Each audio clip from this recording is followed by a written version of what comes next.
పరిచితమైన story. యోహాను సువార్త 2వ అధ్యాయం ఒకసారి తీసుకుందాం బైబిల్ నుంచి.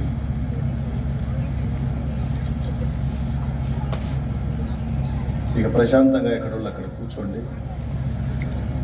సంతలో గేదెల కోసం తిరిగినట్టు తిరగవాకండి. గేదెలు కొనుక్కునే వాళ్ళు సంతలో ఒక దగ్గర ఉండరు. సంత నిండా గేదెలు ఉంటాయి కదా, ఏ గేదె బాగుందా అని చూడటానికి తిరుగుతూ ఉంటారు సంతలో. ఎవ్వరూ ఖాళీగా ఉండరు, అందరూ నడుస్తూనే ఉంటారు, దుమ్ము లెగుస్తూ ఉంటుంది. గొర్రెల మండీలో అంతే ఉంటుంది, బర్రెల సంతలో కూడా అంతే ఉంటుంది, దుమ్ము లేపుతుంటారు. ఇది బర్రెల సంత కాదు, గొర్రెల మండి అంతకన్నా కాదు. ఇది దేవుని సన్నిధి గనక, జీవము గల దేవుని సన్నిధి గనక కాసేపు ప్రశాంతంగా దేవుని వాక్యం మీద మనసు పెడతాం. అక్కడ జరిగిన సన్నివేశం మీ అందరికీ తెలుసు. కానా అను ఊరిలో ఒక వివాహం జరిగెను. యేసు తల్లి అక్కడ ఉండెను. యేసును ఆయన శిష్యులను ఆ వివాహమునకు పిలువబడింది. చిన్న మాట ప్రార్థన చేసుకుని దేవుని సహాయాన్ని అర్థిద్దాం. ప్రేమ కలిగిన మా మహాపరిశుద్ధ తండ్రి, ఘనుడవగు దేవానికి స్తోత్రం. నీ దయాపూర్వక సంకల్పాన్ని బట్టి ఈ శుభవేళ మమ్మల్ని ఇక్కడ సమకూర్చిన విధానం కొరకు స్తోత్రం. ఇంతసేపు జరిగిన కార్యాల్లో మీరున్నారు. ఇక శ్రేష్టమైన పాయింట్లోకి వచ్చాము. నీ వాక్యం, ఇంత ప్రయాస, ఇంత బాధ, ఇంత ఒత్తిడి, ఇదంతా నీ మాటలు వినటానికి. నీ దాసుడు బలహీనుడు, నీ దాసుని బలపరచు. నీ శక్తితో, నీ బలంతో, నీ అభిషేకంతో నీ క్రొత్త తైలమును ప్రోక్షించి నూతన ప్రత్యక్షతలు ఇచ్చి నాతో, మాతో, అందరితో మాట్లాడాలి. ఉపదేశాన్ని అడ్డగింపు చూసే సైతాను, దురాత్మ, దయ్యపు శక్తుల ప్రభావం యేసుక్రీస్తు నామములో బంధిస్తున్నాం. పూర్తిగా మీరే అధ్యక్ష స్థానం నందుండి నీ వాక్యమును పంపి నాతో, మాతో మాట్లాడమని యేసు ప్రశస్త నామమున ప్రార్థించి విశ్వాసాన్ని బట్టి స్వతంత్రించుకుంటున్నాము తండ్రి. ఆమేన్.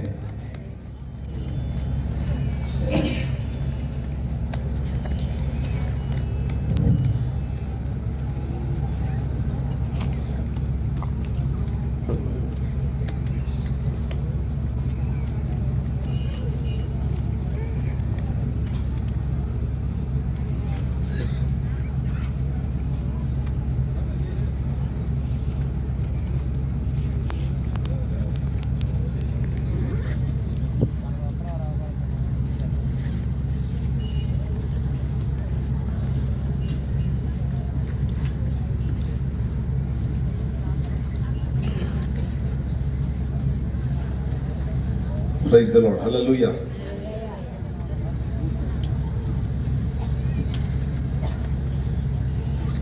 మనం చదువుకున్న ఈ వాక్య భాగంలో యేసు ప్రభువును ఆయన శిష్యులు ఒక కార్యక్రమానికి ఆహ్వానించబడ్డారు, పిలువబడింది అని చదువుకున్నాం మనం. ఈ స్టోరీ నాకు తెలిసి మీకు విసుగు పుట్టిన దాకా వినుంటారు. పెళ్లి కార్యక్రమానికి పోయినప్పుడల్లా ఇదే మెసేజ్. ఏ సంఘంలోనైనా దైవజనుడు ఈ సందర్భాన్ని చెప్పకుండా ఉండడని నేను అనుకుంటున్నాను. మరి నువ్వెందుకు చెబుతున్నావు ఇప్పుడు అనే డౌట్ రావచ్చు మీకు. ఒక కారణం ఉంది నేను చెప్పడానికి. ఎవరు చెప్తే ఎవరికి ఇచ్చే కోణం వాళ్ళకు ఉంటుంది దేవుడు. ఇందుకు ఈ విషయంలో దీనిలో నుంచి నాతో ఏం మాట్లాడాడో మీతో పంచుకుంటాను. యేసు ప్రభుని అక్కడ జరిగే ఒక కార్యక్రమానికి ఆహ్వానించారు. కార్యక్రమం ఏంటంటే పెళ్లి. ఆ వివాహ కార్యక్రమానికి యేసు ప్రభును ఆయన శిష్యులు ఆహ్వానించబడ్డారు. పెళ్లి జంఝావృతంగా జరుగుతున్న కార్యక్రమం తంతు. పెళ్లి కొడుకు మంచి హడావిడిగా ఉన్నాడు. పెళ్లి కదా, సంతోషం, సరదాగా ఉంటుంది. చేసుకునేటప్పుడు భలే బాగుంటుంది. చేసుకున్నాక ఇక బతుకాలం మోత మోగిద్ది, అది వేరే సంగతులేండి. పెళ్లి కొడుకు పెళ్లి కూతురు ముఖాలు వెలిగిపోతుంటాయి పెళ్లిలో. అందరూ పాపం చుట్టానికి వస్తారు. ఇక ఈ దెబ్బతో ఇలా సంతోషం కొలాప్స్ అవుతుందిరా, ఇక పాపం చివరిసారి వాళ్ళ ముఖాల్లో కళ చూద్దాము, ఆనందం చూద్దామని వస్తుంటారు పాపం అంత. వచ్చిన వాళ్ళంతా గిఫ్ట్లు కూడా ఇచ్చిపోతుంటారు. ఇప్పుడే సంతోషపడండి, సంబరపడండి, ఇక మీ బతుకంతా ఒకళ్ళు తిట్టుకుంటా కొనసాగాలి. ఇప్పటిదాకా ఒంటరిగా ప్రశాంతంగా బతికారికి ఇప్పుడు జంట అయ్యారికి మీకు మూడిందిలే అన్నట్టుగా పాపం వాళ్ళు బహుమానాలు కూడా ఇచ్చిపోతుంటారు. వచ్చిన వాళ్ళంతా గిఫ్ట్లు తీసుకొచ్చారు. యేసు ప్రభు ఏ బహుమానం తీసుకొని రాలా. నా చిన్నప్పుడు పెళ్ళిళ్ళలో చదివింపులు ఉండేవి. ఒకడు పెన్ను పేపర్ పుస్తకం తీసుకొని కూర్చుంటాడు. పెళ్లి కుమార్తె తరపు బంధువులు రావాలి, పెళ్లి కుమారుడు తరపు బంధువులు రావాలి, చదివింపులు చదివించాలి, రాసుకోబడతాయని వాళ్ళు ఆ పెళ్లి కుమార్తె బంధువులు అమ్మాయికి సమర్పించింది ఒక స్టీల్ బిందె, ఒక ఇత్తడి చెంబు అని, ఒక మిక్సీ, ఏమంటే ఒక గిఫ్ట్ ప్యాకు అని అందరి చదువుతారు. ఎట్టి పరిస్థితుల్లో పెళ్లికి పోయేవాడు చేతులతో పోకూడదు, పోరు. పొరపాటున చదివింపులకు పిలిస్తే వీళ్ళు వచ్చి అప్పనంగా తినిపోవటమే కానీ రూపాయి చదివింపులు చదివించలేదని వాళ్ళు ఆడి తిట్టుకుంటారని భయం. అందుకని పోయేవాళ్ళు ఒట్టి చేతులతో పోరు, ఎవరి స్తోమతకు తగ్గట్టు వాళ్ళు తీసుకొని పోతారు. అయితే మళ్ళీ ఇందులో ఇంకో కామెడీ ఉంది. వాళ్ళు ఏమేమి తీసుకెళ్లారో, ఎక్కడెక్కడ ఎవరెవరి పెళ్లికి ఏమేమి చదివించారో వీళ్ళు రాసుకుంటారు, ఇచ్చిన వాళ్ళు రాసుకుంటారు, తీసుకున్న వాళ్ళు వాళ్ళు రాసుకుంటారు, ఇచ్చిన వాళ్ళు వీళ్ళు కూడా గుర్తుపెట్టుకుంటారు. ఎందుకంటే వీళ్ళ కార్యక్రమాలకు వాళ్ళని పిలుస్తారు, వాళ్ళు మళ్ళీ అదే విని తీసుకొని రావాలా. దేవునికి స్తోత్రం. తక్కువ మీద తెచ్చాడా, నేను ఇత్తడి చదివించి వచ్చా, ఎవడు మరి కక్కుర్తోళ్ళ కూడా స్టీల్ బిందె తీసుకొచ్చాడు. నేను ఇత్తడి తీసుకెళ్ళా 3,000, స్టీల్ తీసుకొచ్చాడు 1000 రూపాయలు కూడా కాదు. ఇంకోసారి తీసుకెళ్ళి కొడతాను. ఈ పెళ్లిళ్ళలో భలే భలే కామెడీలు జరుగుతుంటాయి. ఒక్కొక్కడు ప్రతాపాలు చూపిస్తుంటారు, అక్కడ పవర్ చూపిస్తుంటారు. ఈ సన్నివేశాలన్నీ జరుగుతుంటాయి. మొత్తానికి ఎవరు గోల్లో వాళ్ళు ఉంటారు పెళ్లిలో. యేసు ప్రభు వచ్చాడు, ఆయన శిష్యులు కూడా వచ్చారు. ఎవరి చేతుల్లో ఏం గిఫ్ట్ ప్యాకులు లేవు. నాకు తెలిసి వాళ్ళు అనుకుని ఉండాలి, మహా పెళ్లికి వస్తా కూడా కనీసం ఏం తీసుకొని రాలేదంటే ఏముంది ఆయన దగ్గర తీసుకొని రావటానికి? ఆయన దగ్గర ఉన్న వెండి బంగారాలా ఏముంది? ఏం లేదు. నక్కలకు బొరియలను ఆకాశ పక్షులకు నివాసములు కలవు గాని మనుష్య కుమారునికి తలవాల్చుకున్నటకైన స్థలము లేదన్నాడు ఆయన. ఏదన్నా కాస్త కూస్తే ఎవడన్నా కానుకి ఇస్తే అది ఆ యోధా చేతికి ఇచ్చాడు. వాడు మహానమ్మకస్తుడు. ఆ సంచిలో పడటం ఆలస్యం వీడి సంచిలో వేసుకుంటుంటాడు. ఇంకా అందులో ఏముంటాయి? యోధా అందులో ఏమన్నా ఉందా అంటే ఏముంది సార్, ఏం లేదు, ఖాళీ. ఇక అడగడమే మానేశాడు యేసు ప్రభు. ఎందుకంటే వాడు అసలు కక్కుర్తోడు. ఆయన బుద్ధి చూడండి, ఆయన మంచితనం చూడండి. ముందే వీడు కక్కుర్తోడని సొమ్ము సంచి ఎవరికి ఇవ్వకుండా వాడికి దానికి ఇప్పించాడు. ఎవరికి? యోగాకి ఇప్పించాడు. ఎందుకంటే వాడికి సొమ్ము అంటే ఇష్టం కాబట్టి దాన్ని పట్టుకుని నన్ను నిలబడతాడు, నాతో నమ్మకంగా అని ఆశపడ్డాడు. పాప వాడు కూడా ఆయన ఇచ్చిన దాని ప్రకారం నమ్మకంగా సంచిని ఖాళీ చేస్తూనే ఉన్నాడు. వాడు సంచిలో వేసుకుంటున్నాడు. కాబట్టి కానుక కూడా ఏం తీసుకెళ్ళేదానికి లేదు, పొట్టిగా పోయాడు. అప్పట్లో ఇంటికి వచ్చిన అతిథులకి యూదుల ఆచారం ప్రకారం ద్రాక్షరసం ఇవ్వటం మర్యాద. వచ్చిన వాళ్ళందరికీ తల ఒక గ్లాసు ద్రాక్షరసం ఇస్తుంటారు. వాళ్ళు ద్రాక్షరసం చక్కగా తాగుతా సోది మీటింగ్లన్నీ వేసుకుంటూ వాళ్ళు శుభ్రంగా ఖాళీ చేస్తుంటారు. అవన్నీ పెళ్ళిలో రకరకాల మీటింగ్లు ఉంటాయి. ఈ పెళ్ళి సగం కూడా పూర్తి కాలేదు. ఆ ఉన్న ద్రాక్షరసం 6 రాతి బాణల ద్రాక్షరసం తాగేశారు, మొత్తం తాగేశారు, ఖాళీ చేశారు మొత్తం. బాధాకరమైన విషయం ఏంటంటే ఆ పెళ్లికి పెద్దగా పిలువబడినటువంటి ప్రధాని ఎవరైతే ఉన్నాడో అతడు రాలా ఇంకా. మరి వచ్చిన వాళ్ళందరికీ మామూలు అలుగుడు కాదు. ఎవరికి కొంచెం ద్రాక్షరసం ఇంకో గ్లాస్ తీసుకో అంటే ఇవ్వలేదనుకో, ఇక గొడవ అయిపోద్ది. ఏమో గ్లాస్ ద్రాక్షరసం కూడా గతి లేదా?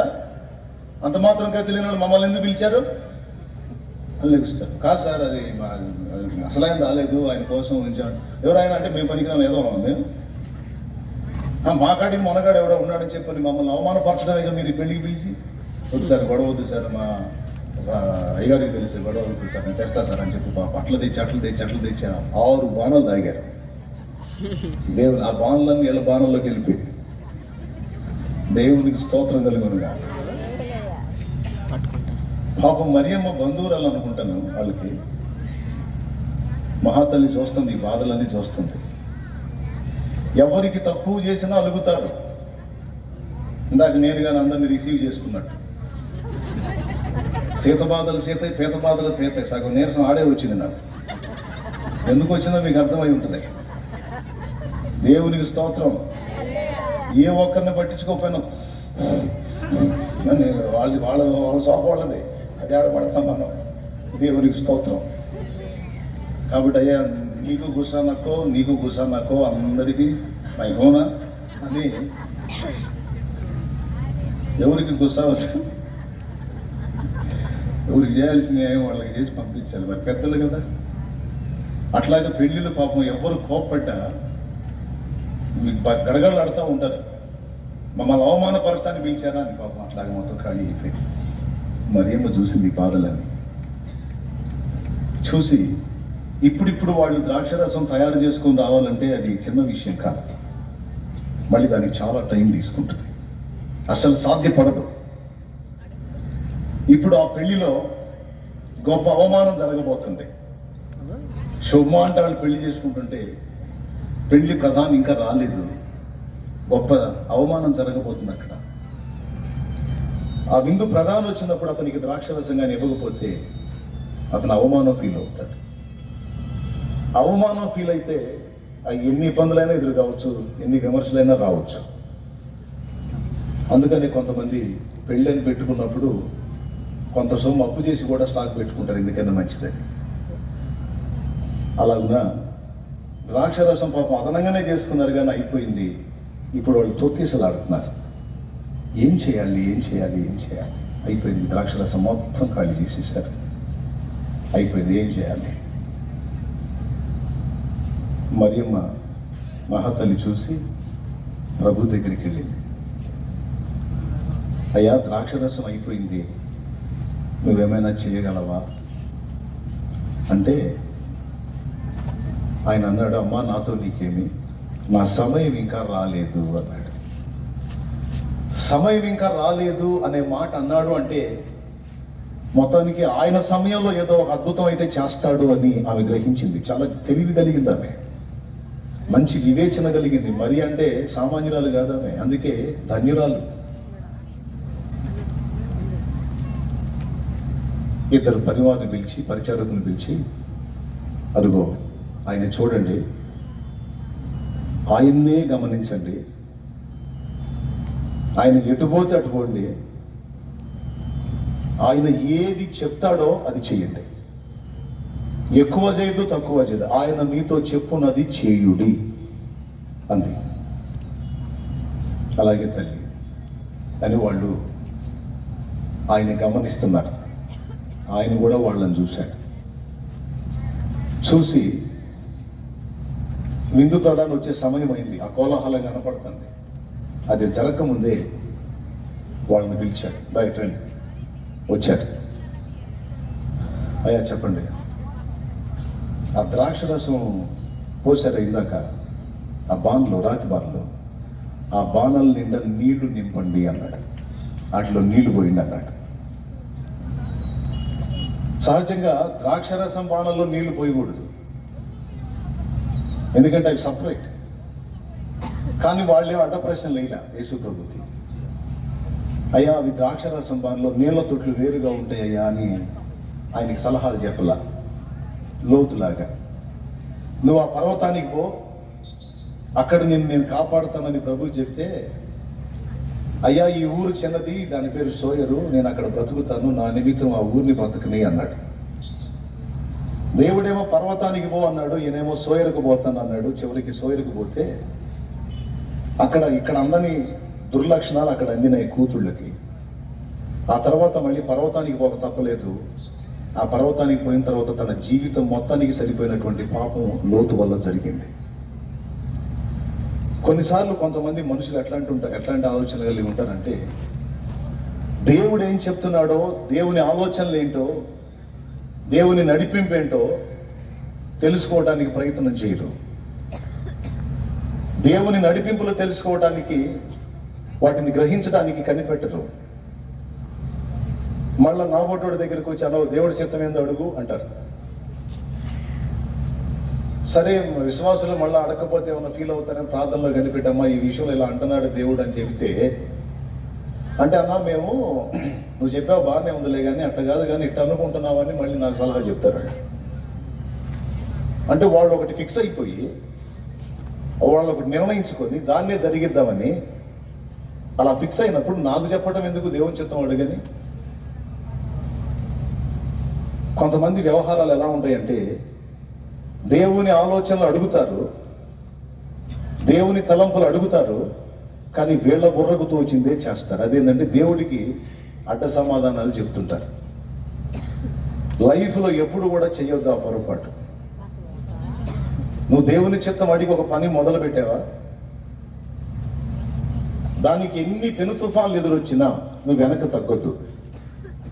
నువ్వు అలా ముందుకు సాగిపోతానే ఉండాలి. దేవుడు చెప్పాడు కదా, నువ్వు చేస్తాను వెళ్ళిపోవాలి. దేవునికి స్తోత్రం కలుగును గాక.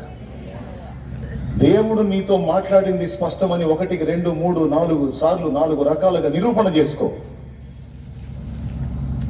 కొన్నిసార్లు సాతాను కూడా దేవుడు మాట్లాడినట్టు మాట్లాడి మోసగించవచ్చు. అందుకే దేవుడు ఒకే పద్ధతిలో మనుషులతో మాట్లాడాల. దాదాపు 11, 14, 15, 12 రకాలుగా దేవుడు మాట్లాడాడు. మొత్తం లెక్కేసుకుంటే చాలా వస్తాయి. మినిమం 12 రకాలు కనపడతాయి స్పష్టంగా. అన్ని రకాలుగా మనుషులతో దేవుడు మాట్లాడాడు. ఒకే పద్ధతిలో ఒకే విధంగా మాట్లాడాల. రెండవది, ఏదైనా ఒక విషయాన్ని కూర్చి దేవుని చిత్తం అడిగేటప్పుడు నువ్వు 1, 2, 3 సూచనలు అడిగినా దేవుడు కాదనడు. పని తీవ్రతను బట్టి, పని యొక్క సీరియస్నెస్ను బట్టి నువ్వు 2, 3 సూచనలు అడగొచ్చు. దేవుడు మాట్లాడతాడు. 2, 3 సాక్షుల నోట ప్రతి మాట స్థిరపరచబడిన అన్నట్లుగా ఏదైనా ఒక అంశాన్ని గురించి దేవుడి చిత్తం నువ్వు తెలుసుకోవాలనుకున్నప్పుడు 2, 3 రకాలుగా కనిపెట్టి, ఆ 2, 3 రకాలుగా కూడా ఒకే విధమైన జవాబు నీకు వస్తే అప్పుడు నువ్వు ఆ పనికి దిగొచ్చు. మళ్ళా ఇంకొక సలహా కూడా ఏంటంటే, అది వాక్యానుసారం అయితేనే చేయాలి. 1, 2, 3 నిరూపణలు చూసుకో. 1. రెండవది, అది దేవుని వాక్యానుసారం అయిందా కాదో కూడా చూసుకో. ఈ 2 ఎరిగి అప్పుడు పనికి పూనుకో, లేకపోతే మోసపోయే అవకాశం ఉంది.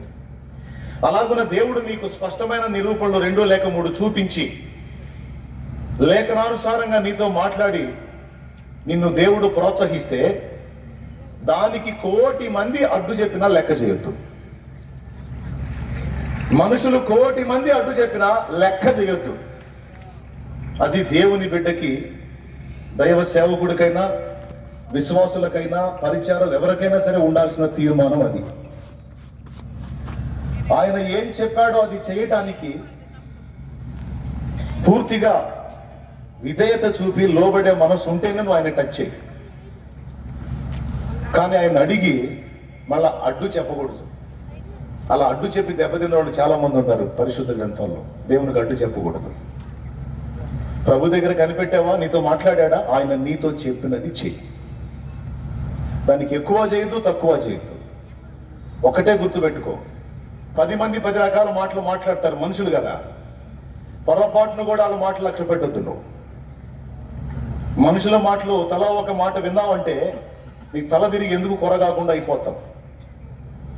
పాప ఇంట్లో ఆర్థిక పరిస్థితులు ఇబ్బందులుగా ఉండి 2 తండ్రి కొడుకులు గాడిదని సంతలో అమ్మి డబ్బులు తెచ్చుకుందామని పోతారంట. వాళ్ళు గాడిదని తోలుకొని పోతుంటే దారిలో ఒకడు కనపడ్డాడు. చక్కగా గాడిద బరువులు మోసే గాడిదని పెట్టుకొని మీరు గాడిదలో నడిచిపోతారు, ఇది ఎక్కిపోవచ్చుగా అన్నాడు. సరే తండ్రి ఎక్కి కూర్చున్నాడు, కొడుకు దోలుతున్నాడు గాడిదని. ఇంకొంచెం దూరం వెనక్కి కూడా కనపడ్డాడు.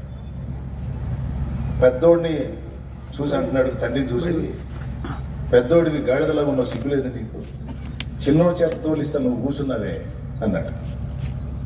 సరే ఇదేదో తప్పులాగుందని ఆ పెద్దోడు దిగి ఈ చిన్నోడిని ఎక్కించి తోలుతున్నాడు.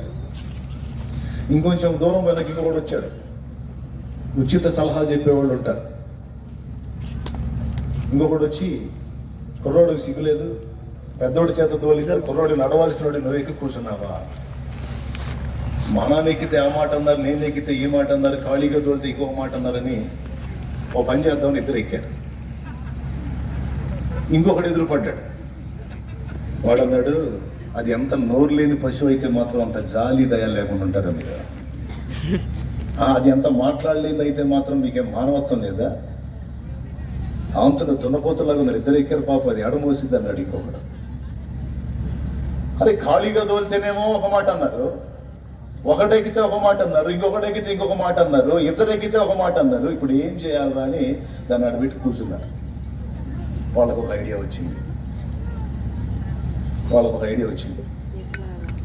ఎట్లనో కష్టపడి గాడిద 4 కాళ్ళు కట్టేశారు. చూడండి వాళ్ళ కర్మ ఎట్లా పట్టిందో చూడండి. మనుషుల పనికి మనల్ని ఉచిత సలహాలు వింటే కర్మ ఎట్లా గాలిద్దో చూడండి.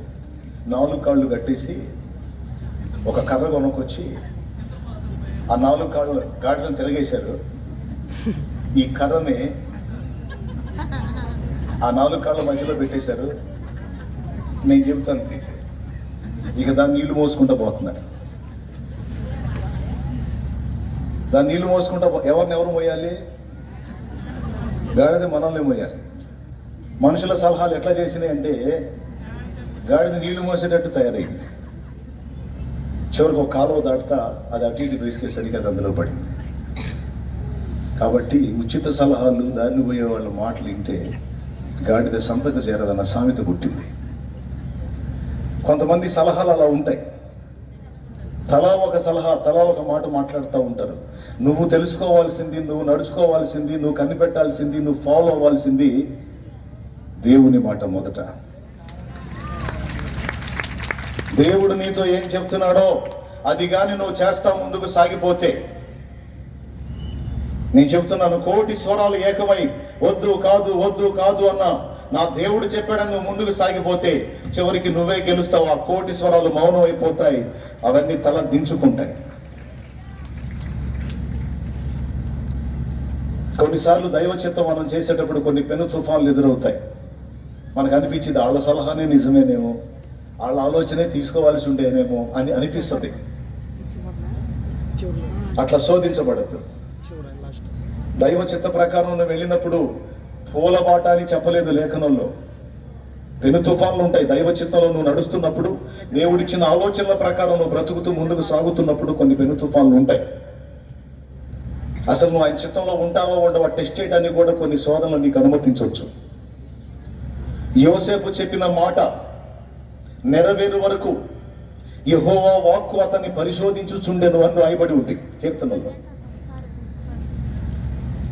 అన్నలారా మీరందరూ నా కాళ్ళకి సాగిల పడుతున్నారు, నేను నిలబడున్నాను, మీరందరూ కలిసి నా కాళ్ళు మొక్కుతున్నారు అన్నాడు. దాన్ని దేవుడు నెరవేరుస్తాడు అనుకుంటే పరిస్థితులన్నీ రివర్స్ అయిపోయినాయి. వచ్చిన దర్శనం వేరు, కానీ యోసేపుకు జరిగింది వేరు. అన్నలు కాలు మొక్కుతారంటే కాలుతో చేత్తో తన్ని నీళ్ళు లేని బావిలో తోశారు. అన్నలు కాలు మొక్కుతారు అనుకుని దేవుడు దర్శనం చూపించాడు అనుకుంటే వాళ్ళు మళ్ళీ బయటికి తీసి 20 తులాల వెండికి అమ్మారు. ఇప్పుడు అన్నల దగ్గర లేడు, ఐగుప్తులో బానిస బతుకుతున్నాడు. నాకు ఇచ్చిన దర్శనం ఏంది, నాతో నువ్వు చెప్పిన మాటలు ఏంది, ప్రస్తుతం నా బతుకేంది? దేవుడు ఒకటే ఆన్సర్, నేను నీతో చెప్పింది నువ్వు చేస్తూ ఉన్నావు గనక నేను నీకు తోడుగా ఉన్నాను. ఎదురవుతున్న పెను తుఫాన్లకు జడియొద్దు, నేను మాట తప్పను. ఆమేన్. నేను మాట తప్పను. నా మాటలో నువ్వు ఉన్నావో లేదో చూసుకోదు ఒక్కటే. నేనైతే నీకు ఇచ్చిన మాట తప్ప, నీకు చేయాలనుకున్న కార్యం చేస్తా. చివరికి ఏం జరిగిందో మీకు తెలుసు. యెహోవా యోసేపునకు తోడై ఉండెను. అతడు అడుగుపెట్టిన ప్రదేశాలను ఆశీర్వదించబడుతున్నాయి, అతను మాత్రం పాప ఇబ్బందుల కొలిమిలో ఉన్నాడు.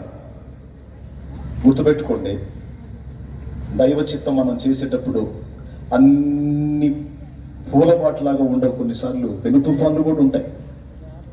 వాటిని కూడా తాళుకొని ముందుకు సాగాలి మనం. ఒకటే గుర్తుపెట్టుకో, ఆయన నాతో చెప్పాడా లేదా, 1-4 రకాలుగా స్పష్టత తెలుసుకొని అడుగు ముందుకే. ఏ విషయంలోనైనా, అది సేవ కావచ్చు, జీవితంలో నువ్వు చేయాలనుకున్న ప్రయత్నాలు కావచ్చు, అది నీ సేవా జీవితమో, లేకపోతే విశ్వాస జీవితమో, రక్షణ జీవితమో, లేకపోతే నీ దైనందిన జీవితంలో నీకున్న అవసరాల సమస్యలను బట్టిన ఆలోచన ఏదైనా సరే, నువ్వు దేవుని ఒక ఆలోచన అడిగినట్లయితే, దేవుడు నీతో చెప్పినట్లయితే తప్పకుండా దాన్ని నెరవేర్చే విషయంలో జాగ్రత్త కలిగి ఉంటావు. వెనకడుగు వేయవాకు. కొన్నిసార్లు ఆత్మీయుల సలహాలు ఉంటాయి. దేవుడు మాట్లాడే పద్ధతుల్లో ఒక పద్ధతి ఏంటంటే, దైవజనుల ద్వారా కూడా దేవుడు మాట్లాడతాడు. నీకంటే పెద్దవాళ్ళు, ఆత్మీయులైన దైవజనుల ఆలోచన నువ్వు తీసుకోవచ్చు. నీకంటే ముందు దేవుడితో నడుస్తున్న వాళ్ళకి నీ అభిప్రాయాలు చెప్పి, వాళ్ళు ఇలా కాదు ఇలా అంటే నువ్వు దానికి విధేయత చూపవచ్చు. ఎందుకంటే వాళ్ళు కూడా లేఖనాన్ని ఎరుగుంటారు, వాళ్ళు లేఖనానుసారంగానే నీకు సలహా ఇస్తారు కనుక ఆ ఆలోచన నువ్వు తీసుకోవచ్చు. ఎందుకంటే మరియమ్మ చెప్పిన సలహా వాళ్ళిద్దరు విన్నారు.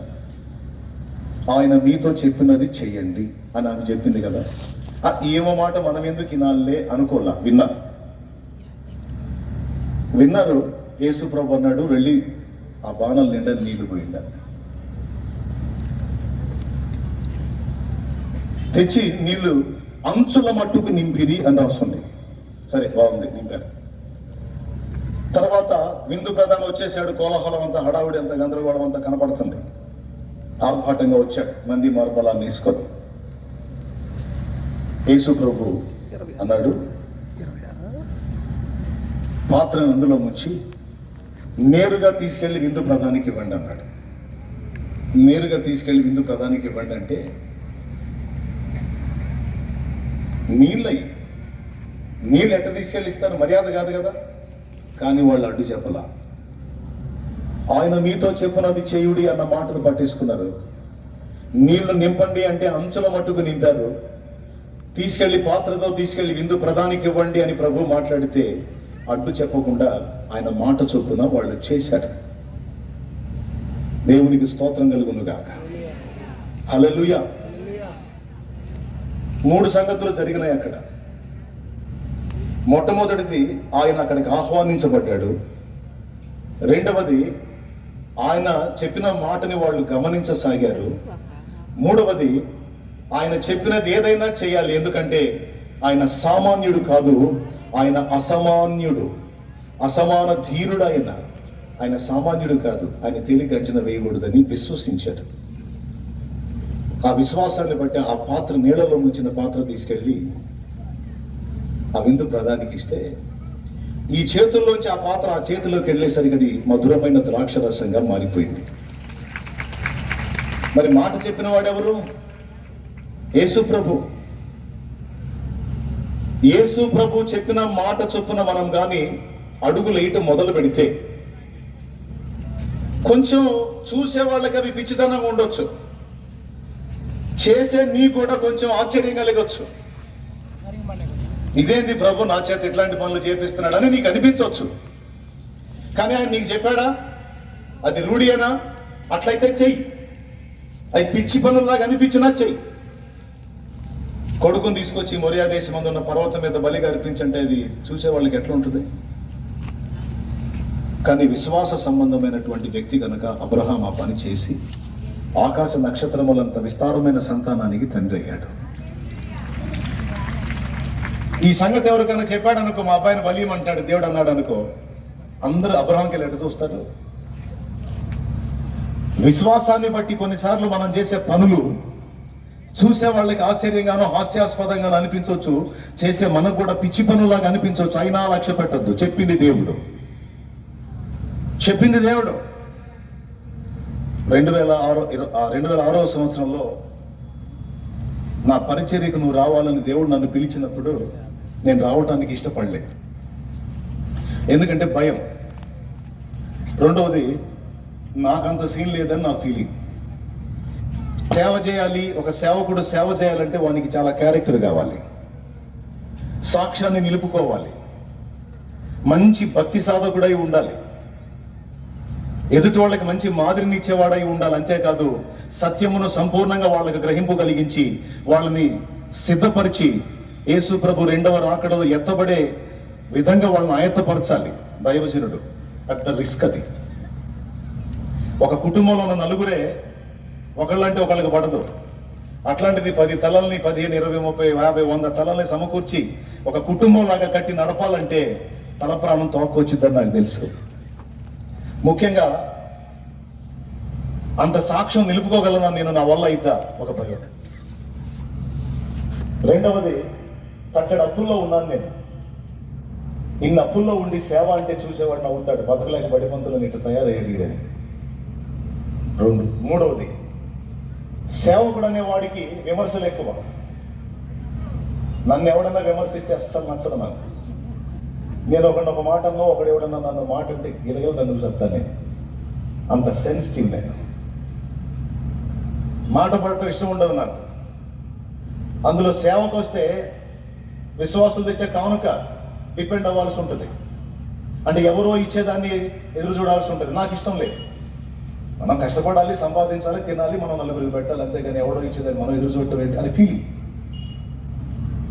తర్వాత సేవకులకు వచ్చే విమర్శలు నాకు ముందే తెలుసు.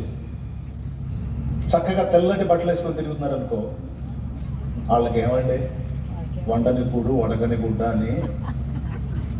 వాళ్ళకి ఏముందండి, ఆదివారం ఒక రోజు ప్రసంగం చేస్తే ఆ రోజు సరిపోయినంత సమృద్ధి. టిపుటాపు తిరిగి ఎట్ట తిరుగుతారు ఏందంటారు. తెల్ల బట్టలు వేసుకున్న వేషం వేస్తారంటారు. కలర్ బట్టలు వేసుకొని తిరిగారు అనుకో, పాస్టర్కే లోకాశలు చావలేదు, మనల్ని ఏమో లోకాశలు వద్దు అని చెబుతుంటాడు. మరి ఆయన ఎందుకు కలర్ వేస్తున్నాడు అంటారు.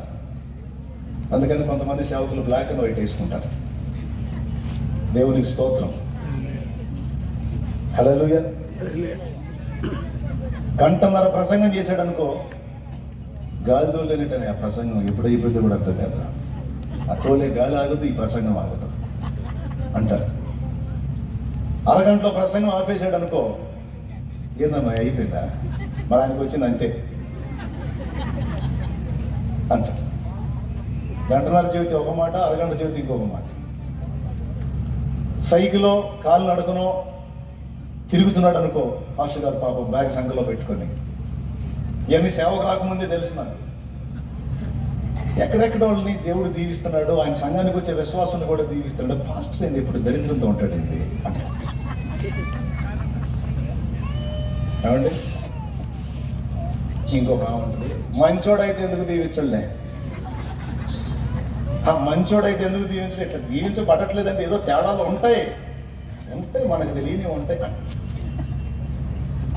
దేవుడు ఆశీర్వదించి ఆ కారు, ఆ బైకు ఏదో కాస్త జలసాగా తిరుగుతున్నాడు అనుకో, వీళ్ళకి పైనుంచి వస్తాయి.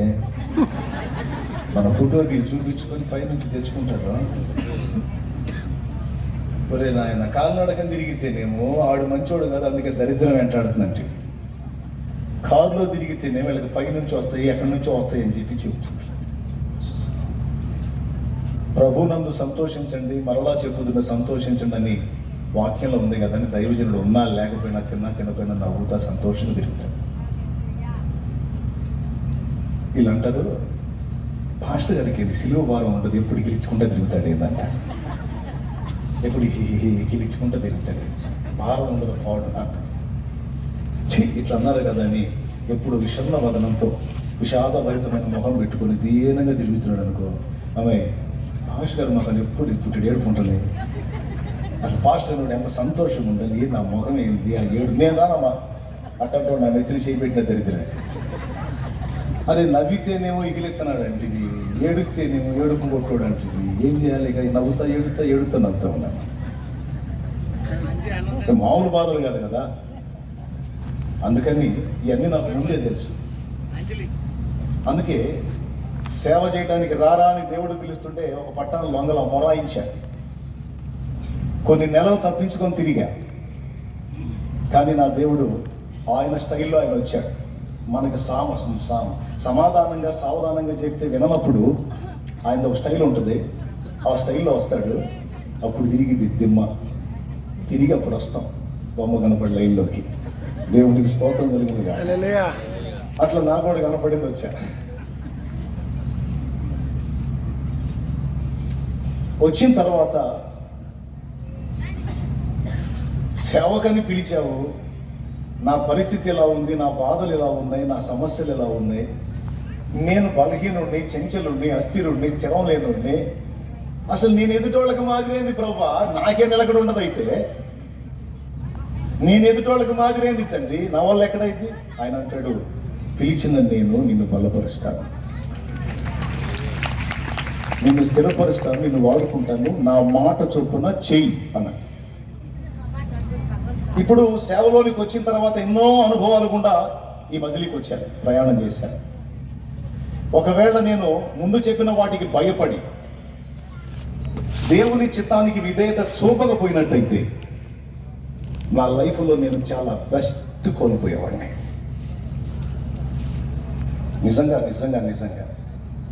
అందుకే ఆయన ఎప్పుడు చెప్పినా, ఏది చెప్పినా అది నీకు పిచ్చితనంగా అనిపించవచ్చు, హాస్యాస్పదంగా అనిపించవచ్చు, వెర్రితనంగా అనిపించవచ్చు, కానీ గుర్తుపెట్టుకో, నిన్ను పిలిచిన వాడు జ్ఞానమునకు మితి లేనివాడు. ఆయన దగ్గర ఒకవేళ పిచ్చి ఉందని నీకు అనిపిస్తే, వెర్రి ఉందని నీకు అనిపిస్తే, ఆ వెర్రి, ఆ పిచ్చి కూడా నీ జ్ఞానమునకు మించిన జ్ఞానము గలదని గుర్తుపెట్టుకో. ఆయన ఎప్పుడు పనికిమాలిన పనులు చెప్పేవాడు కాదు. చెప్పింది వింటే ధన్యుడివి, ధన్యురాలివి. ఒకనాటికి ఆ ఫలితాన్ని ఖచ్చితంగా నువ్వు చూస్తావు, లేకపోతే ఇబ్బంది పడతావు. నా లైఫ్లో ఇప్పుడు నేను చూస్తున్న ఇదంతా కూడా ఇక్కడే కదా, ప్రతి ఆదివారం ఇప్పుడు నాకు ఇదే కొత్తగా లేదు, నాకేం ఎంతగా కూడా లేదు. ఎందుకో తెలుసా, ఎవ్రీ సండే 2 times నేను ఇదే అనుభవంలో ఉన్నాను. నేను దేవుని కృపలో ప్రతి ఆదివారం 2 సార్లు నేను ఈ అనుభవం నాకు ఎదుగుతున్నాను. నాకు అందుకే కొత్తగా అనిపించదా, చాలా సహజంగా ఉంది నాకు. నా ప్రభువుకే మహిమ. ఇలాంటి అనుభవాన్ని, ఇలాంటి కృపని ఆయన మాట తిరస్కరించి నేను కక్కుర్తిపడి నా జానుడు పొట్ట కోసం కొన్ని పక్కకి వెళ్ళినట్లయితే ఈ కృపంతా పోగొట్టుకునేవాడిని. పెను తుఫాన్లు ఎదురైనాయి, ఇప్పుడు కూడా ఎదురవుతున్నాయి. ఇందాక వాడు చేతి కట్టుకుని నిలబడ్డాడు, ఒకటి చూసారా? ఈ మీటింగ్ పనులు జరుగుతున్నప్పుడు స్కూటీ వేసుకొని వస్తా, ఆ టర్నింగ్లో పడ్డాడు. ఈ రైట్ కాలర్ బోన్ అంటారు కదా, షోల్డర్, అది ఫ్రాక్చర్ అయింది. స్టీల్ ప్లేట్ వేసాడు. సాల్మన్ అన్న కుమారుడు, వాడిద్దరు పడ్డారు. అసలు ఏమైందో చెప్పట్లా, ఫోన్ చేసి టెన్షన్ నాకు వెళ్ళి మోకాళ్ళు వేసా, చెట్టు కింద మోకాళ్ళు వేసి. తర్వాత ఈ బోన్ ఇరిగింది, వాడు ప్రశాంతంగా నేను బాగానే ఉన్నాడని సమాచారం వచ్చింది. నేను మోకాళ్ళ మీద నుంచి లేవకముందే వాడిని ఇక్కడ తీసుకొచ్చాను. లేకపోతే నేను ఏ సీన్ చూడాల్సి వచ్చేదో టెన్షన్ పడ్డాను. ఎవరికైనా కన్న తగిలినప్పుడు మమత ఉంటుంది కదండి, ఆ మమతను బట్టి పితృవాత్సల్యం అంటారు కదా, కొంచెం టెన్షన్ బాగా ఫేస్ చేశాను. ఈ పనికి తగ్గ శోధన, దేనికి తగ్గ శోధన దానికి ఉంటుంది, ఎంత చెట్టుకి అంత గాలి అని. కానీ గుర్తుపెట్టుకో, దైవ చిత్తములో మనం ప్రయాణం చేస్తున్నప్పుడు నీకు అన్ని అనుకూలంగా ఉండకపోవచ్చు. ఎప్పటికప్పుడు విశ్వాసం మీద ఆధారపడతా నువ్వు నడుస్తూ ఉండొచ్చు. కానీ గుర్తుపెట్టుకో, అంతిమ విజయం నీదే.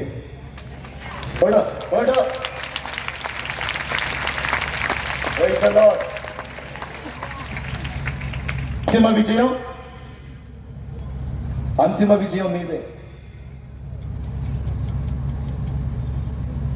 గెలుస్తావు నువ్వు అంతే.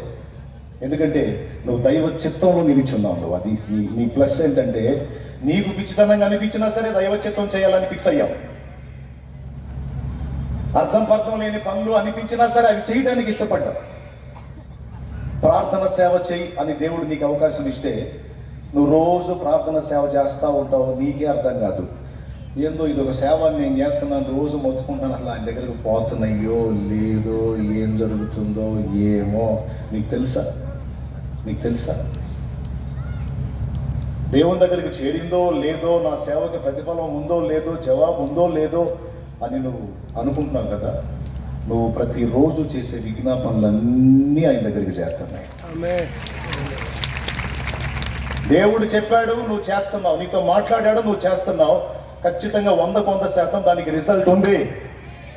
నీకు తెలీదు, నువ్వెక్కడో 4 గోళ్ల మధ్య మోకాళ్ళు నువ్వు చేస్తున్న ప్రార్థన మొర్ర దేవుని చిత్తమని నువ్వు ఎరిగి చేస్తున్నావు కదా, అది చాలా మంది జీవితాలను కాపాడుతుంది, చాలా మంది దైవజనుల్ని కాపాడుతుంది, చాలా మంది విశ్వాసుల్ని కాపాడుతుంది, చాలా మంది అన్య జనుల్ని రక్షణలోనికి రావడానికి దేవుడు నీ ప్రార్థనను వాడుకుంటున్నాడని గుర్తుపెట్టుకో. నీ ప్రార్థనను ఆయన వింటున్నాడని గుర్తుపెట్టుకో. అది ఎప్పుడు వేస్ట్ కాదు.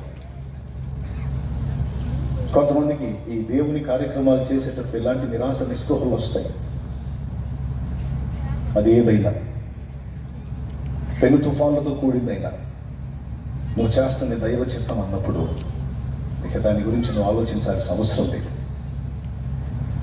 నీళ్లు నింపండి అంటే నింపారు, పిచ్చితనం కాదు. ద్రాక్ష రసం పోయాల్సింది నీళ్ళు నింపటం పిచ్చితనం. ఆ నీళ్ళే తీసుకెళ్ళి ఇవ్వండి అంటాం, వెరితనం కదా. సార్ నీళ్ళు ఇవ్వకూడదండి, ద్రాక్ష రసం ఇవ్వాలండి అన్నట్టు చెప్పలా, తీసుకెళ్ళి ఇచ్చారు. వాళ్ళ చేతుల్లో ఉన్నప్పుడు నీళ్ళే ప్రధాని చేతుల్లోకి వెళ్ళినప్పుడు అది ద్రాక్షరసం అయిపోయినాయి. దేవునికి మహిమ కలుగును గాక. సంతోషం, అద్భుతం జరిగింది. ఇప్పుడు నా పాయింట్ ఏంటంటే, ఇదంతా మీరు వినని కథ కాదు. ఆయన వచ్చాడు, వాళ్ళు ఆయన పెళ్లికి పిలిచారు, ఆయన నీళ్ళు నింపమన్నాడు, నింపారు, తీసుకెళ్లారు, ఇచ్చారు, ఆయన తాగాడు, బాగా మెచ్చుకున్నాడు, గణపరిచాడు. హిందూ ప్రధాని, ఆహా ఇప్పటి వరకు మంచి ద్రాక్షరసం మా కోసం ఉంచావు, గ్రేట్ అని మెచ్చుకున్నాడు. ఇవన్నీ మనం విన్న కథలే. నా పాయింట్ ఏంటంటే, ఇందులో ఇప్పుడు అక్కడ ఉన్న వాళ్ళందరూ దాదాపు తాగేశారు. ఒకసారి తాగారు, 2 సార్లు తాగారో తెలీదు. రాతిపాలను ఖాళీ చేశారు, వాళ్ళ కడుపుల నిండా తాగేశారు. యేసు ప్రభు అద్భుతం చేస్తే ఒక లీటర్ పాత్ర తీసుకొని నీళ్లు తీసుకురాని ఇటు ఆ పాత్ర నిండా నీళ్లు తీసుకొని అలా కృతజ్ఞతలు చెల్లించి ఇది తీసుకెళ్ళి వానికి ఏంటంటే ఆ లీటర్ తాగుతాడు విందుతాడని. లేదా చుట్టుపక్కల ఎవరైనా 4-5 ఇందాక వచ్చినట్టు వస్తే ఓ 10 మంది వస్తే ఆ 10 మందికి తలా ఒక గ్లాసు, ఒక 2 లీటర్లు 3 లీటర్లు, ఒక మహా అయితే ఒక 5 లీటర్లు చేయొచ్చు, లేకపోతే 10 లీటర్లు చేయొచ్చు. అద్భుతం. కానీ అక్కడ ప్రభు ఏం చేశాడో తెలుసా? వాళ్ళు మొత్తం పెళ్లికి 6 రాతి బాణాల నిండా ద్రాక్ష రసం సమకూర్చుకుంటే అదంతా అయిపోతే వాళ్ళు కాగొట్టుకున్నదంతా మళ్ళా వచ్చేటట్టు చేశాడు ఆయన. అంటే ఇప్పుడు 1 లీటరు 2 లీటర్లతో పని జరిగిపోయింది. కానీ యేసు ప్రభు చేసిన కార్యం ఏంటంటే, మీరు నా యందు విశ్వాసం ఉంచి నన్ను ఆహ్వానించారు కనుక, నేను నా శిష్యులు ఇక్కడ ఉండాలని మీరు ఆశించారు కనుక, ముఖ్యంగా నేను ఉండాలని కోరుకున్నారు కనుక, ఇదిగో నన్ను పిలిచిన మీకు మీరు పోగొట్టుకున్నదంతా తిరిగి నేను దయచేస్తాను. మీరు కోల్పోయిందంతా నేను దయచేస్తాను. అంతా ఎందుకు ప్రభు అంటే, ఏమైనా చేసుకో, అవసరమైతే మళ్ళా మొత్తానికి రిటర్న్ పంచు, తాగినోడికి మళ్ళా పోయి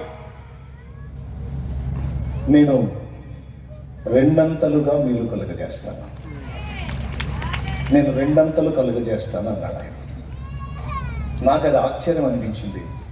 అక్కడ ఆలోచన కలిగింది, మళ్ళా 6 రాతి బాణలు ఎందుకు అనవసరం అంటే, ఆయన చేసే కార్యం అట్లా ఉంటుందండి.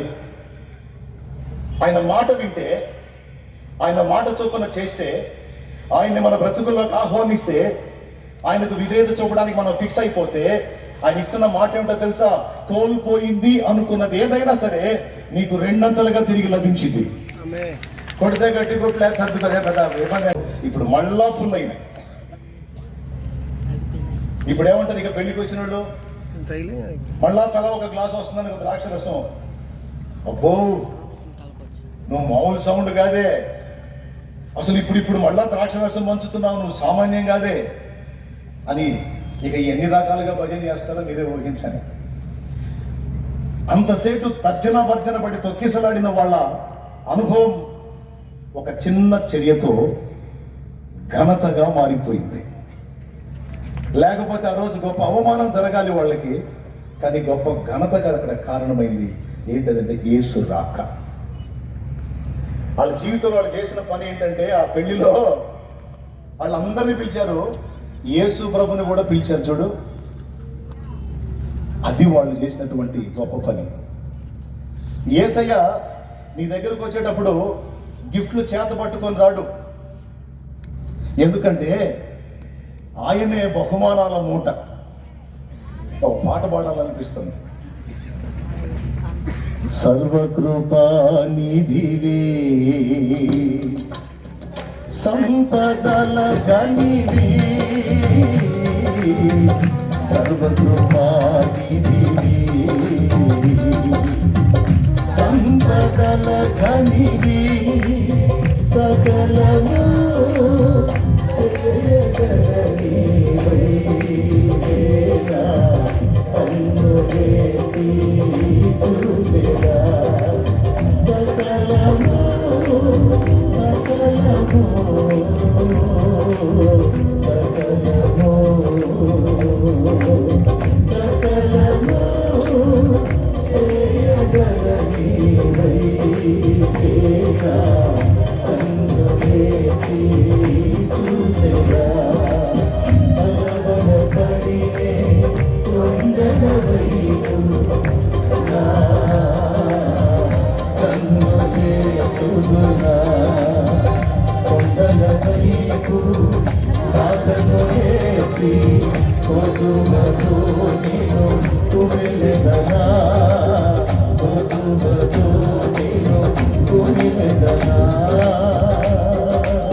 మన బ్రతుకుల్లోకి, మన జీవితం ఆరంభం నుంచి ఇప్పటిదాకా ఎంతో మంది ఎన్నో రకాలుగా ఆహ్వానించుకొని ఉంటాం.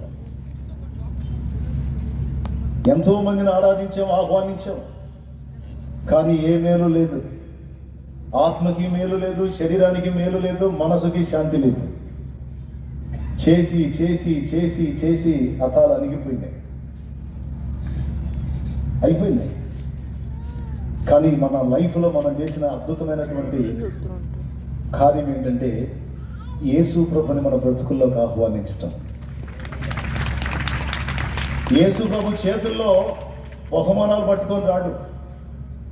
ఆయన అలా నడుచుకుంటూ వచ్చేస్తాడు. అమ్మన్నావు కదా వస్తుందని అలాగే వచ్చేస్తాడు.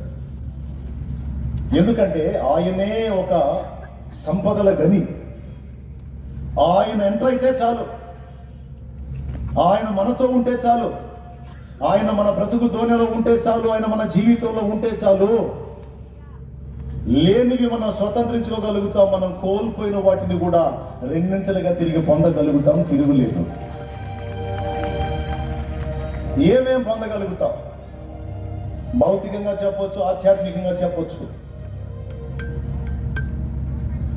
మోషే తన ఆయుష్కాలాన్ని కోల్పోయాడు. 40 సంవత్సరాల జీవిత కాలాన్ని లాస్ అయ్యాడు. 40 ఏళ్ల ప్రాయం ఉన్నప్పుడు ఇశ్రాయేలు ప్రజల్ని బానిస బంధకాల్లోంచి బయటికి తీసుకొని రావాలని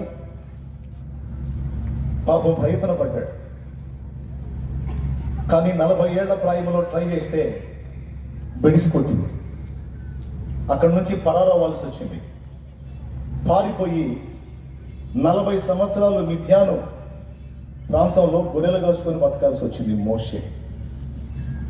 నిర్గమకాండం 2-3 చదివితే మీకు తెలుస్తుంది. ఇంటికి పోయి ఇప్పుడుగా నాకెళ్ళి చూడండి, స్తోత్రం చెప్పండి. వేరుగా చదివేదని టైం లేదు, అందుకని చెబుతుందండి. 40 ఏళ్ల ప్రాయంలో సేవ చేద్దాం అనుకున్నాడు. అని పాపం ప్రజల్ని కాపాడదాం అనుకున్నాడు, తన స్వజనుల్ని. కుదరలా, బెడిసికొట్టింది. వెళ్ళి 40 ఏళ్ళు తన మామ అయినటువంటి ఇత్రో దగ్గర బతకాల్సి వచ్చింది. నరుని ఆయుష్కాలము 70 సంవత్సరాలు, అధిక బలం ఉన్న 80 ఏళ్ళని రాసింది ఎవరు? ఆ కీర్తన ఎవరిది? 90వ కీర్తన, మోషే రచించిన దైవ ధ్యానం. అందులో ఆయన రాశాడు, నరుని ఆయుష్కాలము 70, అధిక బలం ఉంటే 80, అయినా వాటి ఆయాసము ప్రయాసము దుఃఖభరితమే వేదన భరితమే అని చెప్పాడు. అంటే టోటల్గా అది ఇచ్చిన స్టేట్మెంట్ ఏంటంటే, 80 వచ్చిందంటే ఇక క్లైమాక్స్. 80 దాటినాక ఇక బతికుంటాం కూడా వేస్ట్. ఎందుకంటే వాళ్ళు తిట్టి, వీళ్ళు కొట్టి, వాళ్ళు దాన్ని కూర్చోలేక, లేవలేక, నడవలేక, అన్ని ఇబ్బందులే. కాబట్టి ఆయన ఒక డేట్ పెట్టేశాడు, ఒక టైం పెట్టేశాడు, 80 ఏళ్ళు. అంటే ఇప్పుడు 40 ఏళ్ల ప్రాయంలో సేవ చేద్దాం అనుకున్నాడు, ప్రజలు రక్షిద్దాం అనుకున్నాడు, కుదరలేదు. ఇప్పుడు 80 ఏళ్ళు వచ్చినాయి మోషే. ఇప్పుడు మోషే రాసిన లెక్క ప్రకారం మోషే టైం అయిపోయిందా ఉందా? మీరు చెప్పాలి పెద్దగా. ఆయన రాసిన లెక్క ప్రకారం అయిపోయిందా ఉందా? అయిపోయింది. కానీ మోషే సామాన్యుడు కాదు. మోషే జీవము గల దేవుని యందు విశ్వాసం ఉంచిన వాడు. ఐగుప్తు రాజకుమార్తె యొక్క కుమారుడు అనిపించుకున్నట కంటే దేవుని ప్రజలతో శ్రమ పడుట మేలనుకున్నాడు. అల్పకాల పాప భోగం అనుభవించుట కంటే క్రీస్తు విషయమైన నింద గొప్ప భాగ్యం అని ఎంచుకున్నాడు. యేసు ప్రభువుని ప్రేమించాడు, దేవుణ్ణి ప్రేమించిన వాడు, తన గుండెల్లో దేవునికి స్థానం ఇచ్చిన వాడు మోషే. ఎంత మొండోడంటే మోషే, ఎంత విశ్వాసం గల్లోడంటే 40 ఏళ్ళు గొర్రెలు కాశాడు మావ దగ్గర. పడాల్సిన బాధలు, పడాల్సిన అవమానాలన్నీ పడ్డాడు. కానీ తన కోసం కనీసం 10 గొర్రెలను సంపాదించుకోవాలా, తన కోసం కనీసం ఒక ఇల్లు కట్టుకోవాలా. కావాలంటే చూడండి, ఏమన్నా కట్టాడేమో, ఉంటే నాకు చెప్పండి ఎక్కడ ఉందో, నేను కూడా నేర్చుకుంటాను. తన కోసం 100 గొర్రెలు సంపాదించుకోవాలా యాకోబులాగా. తన కోసం ఒక స్థిరమైన కట్టడం కట్టుకోవాలా. ఎందుకు తెలుసా? 40 ఏళ్ల సుదీర్ఘ నిరీక్షణ కలిగిన వాడు. ఎంత మొండోడంటే మోషేని చూసి నిరాశ వచ్చింది.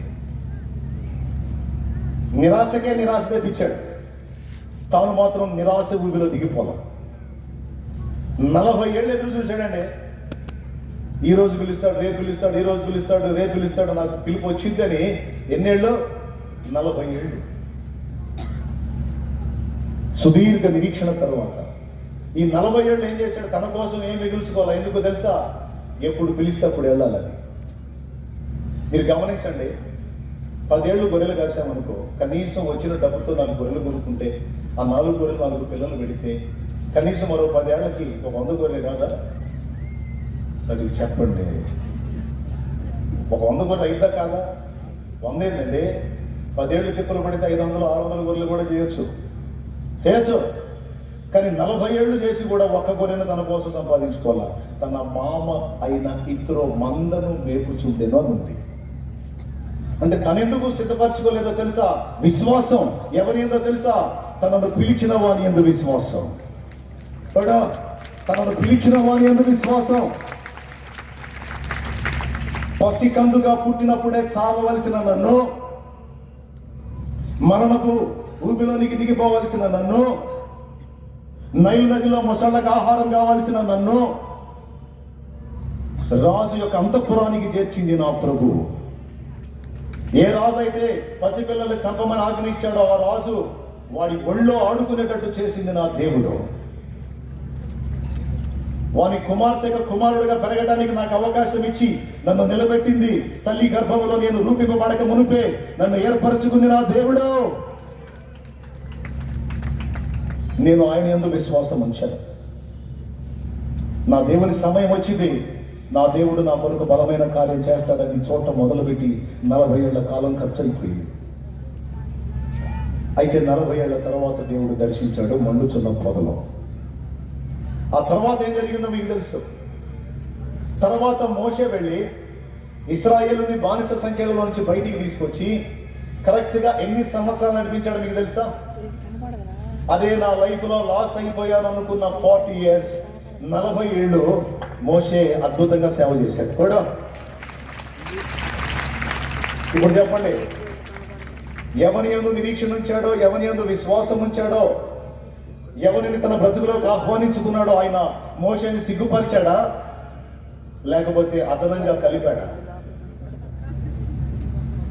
నువ్వు అనుకుంటుండొచ్చు, నా లైఫ్ అయిపోయింది, నా ఆయుష్కాలం అయిపోయింది, నా జీవితం అయిపోయింది, నేను చేయాలనుకున్న ఆశలన్నీ అడియాసలు అయిపోయినాయి, ఎన్నో కోరికలు కలిగి ఉన్నాను దేవుని కొరకు, అలా చేయాలి, ఇలా చేయాలి, అంత చేయాలి, ఇంత చేయాలని.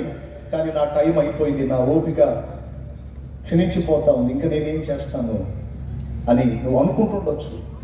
నువ్వు దేవుని గురించి ఆలోచనలు చేసుకుంటుండొచ్చు, లేకపోతే నీ భౌతిక జీవితాన్ని గురించి ఆలోచనలు చేసుకుంటుండొచ్చు, ఆధ్యాత్మిక జీవితాన్ని గురించి ఆలోచన చేసుకుంటుండొచ్చు, నీ ఆత్మీయ జీవితాన్ని గురించి.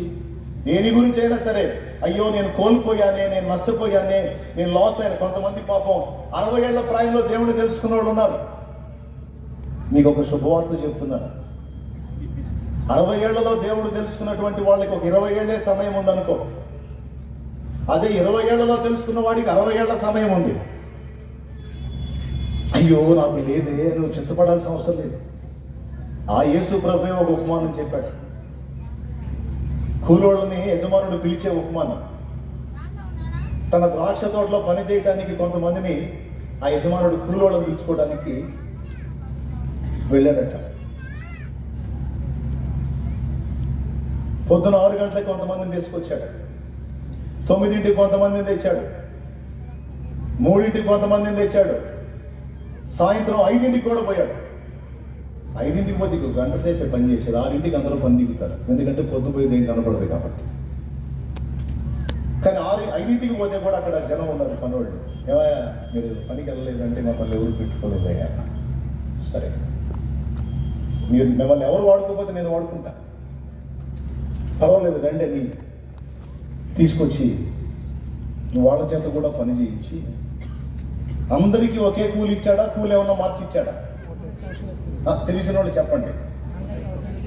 6ంటికి వచ్చిన వాడికి దేనారం, 5ంటికి వచ్చి 6ంటి దాకా, అంటే 1 గంట చేసిన వాడికి కూడా దేనారం ఇచ్చాడు. ఈ 6ంటి దాకా చేసిన, 6ంటి నుంచి 6ంటి దాకా చేసినే వాళ్ళకి ఎక్కువ దొరికింది అనుకున్నారు. వాళ్ళకి ఒకటే ఇచ్చాడు. మనకు ఒకటి ఇచ్చాడంటే వాళ్ళకి తక్కువ ఇస్తాడులే అనుకున్నారు. వాళ్ళకి ఒకటి ఇచ్చాడు.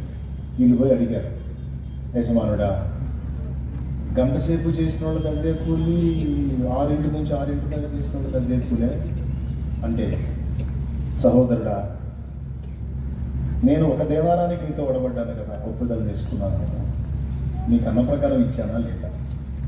ఇచ్చారు, నాకు అన్నమాట ప్రకారం ఇచ్చారు. కానీ వానికి నాకు ఇష్టమైంది నేను ఇచ్చుకుంటాను, నా సొంత సొమ్ముతో నా ఇష్టం వచ్చినట్టు చేసుకుంటాను, నీకు వచ్చిన ఇబ్బంది ఏంటి? ఇక్కడ ముసలోళ్ళు ఒక పాఠం నేర్చుకోవచ్చు, సరుకు అయిపోయింది అనుకున్నోళ్ళు ఒక పాఠం నేర్చుకోవచ్చు, ఏజ్ మారిపోతుంది అనుకున్నోళ్ళు ఒక పాఠం నేర్చుకోవచ్చు. 6ంటి జీవితం అంటే అప్పుడే లైఫ్ స్టార్ట్ అయినటువంటి బ్రతుకు. 12ంటి జీవితం అంటే సగం అయిపోయిన బ్రతుకు. 3ంటి జీవితం అంటే ఇంకొంచెం అయిపోయిన బ్రతుకు. 5ంటి జీవితం అంటే దాదాపుగా క్లైమాక్స్కి వచ్చిన బ్రతుకు. దేవునికి స్తోత్రం. నీకు తెలివి ఉంటే, నీకు జ్ఞానం ఉంటే, కనీసం ఇప్పుడున్న ఈ సమయమైన నువ్వు దేవుని కోసం, దేవుని చిత్తం కోసం వెచ్చించగలిగితే, సంవత్సరాలుగా చేసిన వాళ్ళకి ఎంత జీతం వస్తుందో నీకు కూడా అంత జీతం ఇవ్వడానికి నా దేవుడు ఇష్టపడుతున్నాడు. అయ్యో నా ఆయుష్కాలం అంతా అయిపోయింది, నా శక్తి అంతా అయిపోయిన తర్వాత నేను యేసు ప్రభువుని తెలుసుకున్నాను, ఇప్పుడు ఆత్మలో బలపడుతున్నానయ్యా, అయ్యో ఇప్పుడు నేను ఆత్మీయంగా ఎదుగుతున్నానయ్యా, ఇంకేముందయ్యా నా పని అయిపోయిందని కొంతమంది తల్లులు ఏడుస్తున్నారు. నీకు చెప్తున్నాను, ఏం అయిపోయింది అని అంటున్నావు కదా, అయిపోయింది అంటున్నావు కదా నువ్వు, ఇంకా మహాబతికితే ఒక 5-10 అంటున్నావుగా, నా తండ్రి చిత్తం అయితే ఇంకొక 20-30 బతికేటట్టు చేస్తాడు. నీ ఆయుష్కాలాన్ని పొడిగిస్తాడు ఆయన, పొడిగిస్తాడండి. పొడిగించడానికి ఎట్లా చెప్తావు? అంత అయిపోయింది, ఎంత అయిపోయిందో అంత మళ్ళీ ఇచ్చాడు. 6 రాతి బాణాలకు ఖాళీ, మళ్ళీ 6 రాతి బాణాలు ఫుల్. 40 ఏళ్ల మోషే జీవితం ఖాళీ, మళ్ళీ 40 ఏళ్ల మోషే జీవితం ఫుల్ అయిపోయింది. నేను సాయంత్రం సమయానికి వచ్చేసాను, ఇంకేముంది నా బ్రతుకు అనుకుంటున్నావా? నో. ఇప్పుడు నువ్వు సిద్ధపడి దేవుని కార్యం కోసం పరితపించిన, ఇప్పుడు కూడా నిన్ను వాడుకొని నీకు అదే జీతం ఇవ్వడానికి నా దేవుడు ఇష్టపడుతున్నాడు. కాబట్టి ఇక టైం పోనీయొద్దు. నేను చెప్తున్నాను, సంవత్సరాల నా ఆయుష్కాలం అంతా ఖర్చు అయిపోయింది అని బాధపడొద్దు. ఖర్చు అయిపోయిన జీవితాన్ని మళ్ళా నీకు పొడిగించి నీ చేత తన పని చేయించుకోవడానికి నా దేవుడు సమర్థుడు. ఒకటైపోయింది. కొంతమంది తమ ఆర్థిక స్థితిని గురించి, తమకున్న సౌకర్యవంతమైన జీవితం ఖర్చు అయిపోయింది, తమ ఆర్థిక స్థితిగతులు చిన్నాభిన్నమైపోయాయి, ఇక బ్రతుకులో బాగుపడే అనుభవాలే లేనట్టుగా అయిపోయింది, జీవితం అంధకారమయమైపోయింది, శాపంలో మ్రగ్గుతున్నాను, చేదైన అనుభవాలు గుండా వెళ్తున్నాను, నా పరిస్థితి అయిపోయిందని కొంతమంది అనుకుంటారు. ఒకప్పుడు సమృద్ధి ఉండే,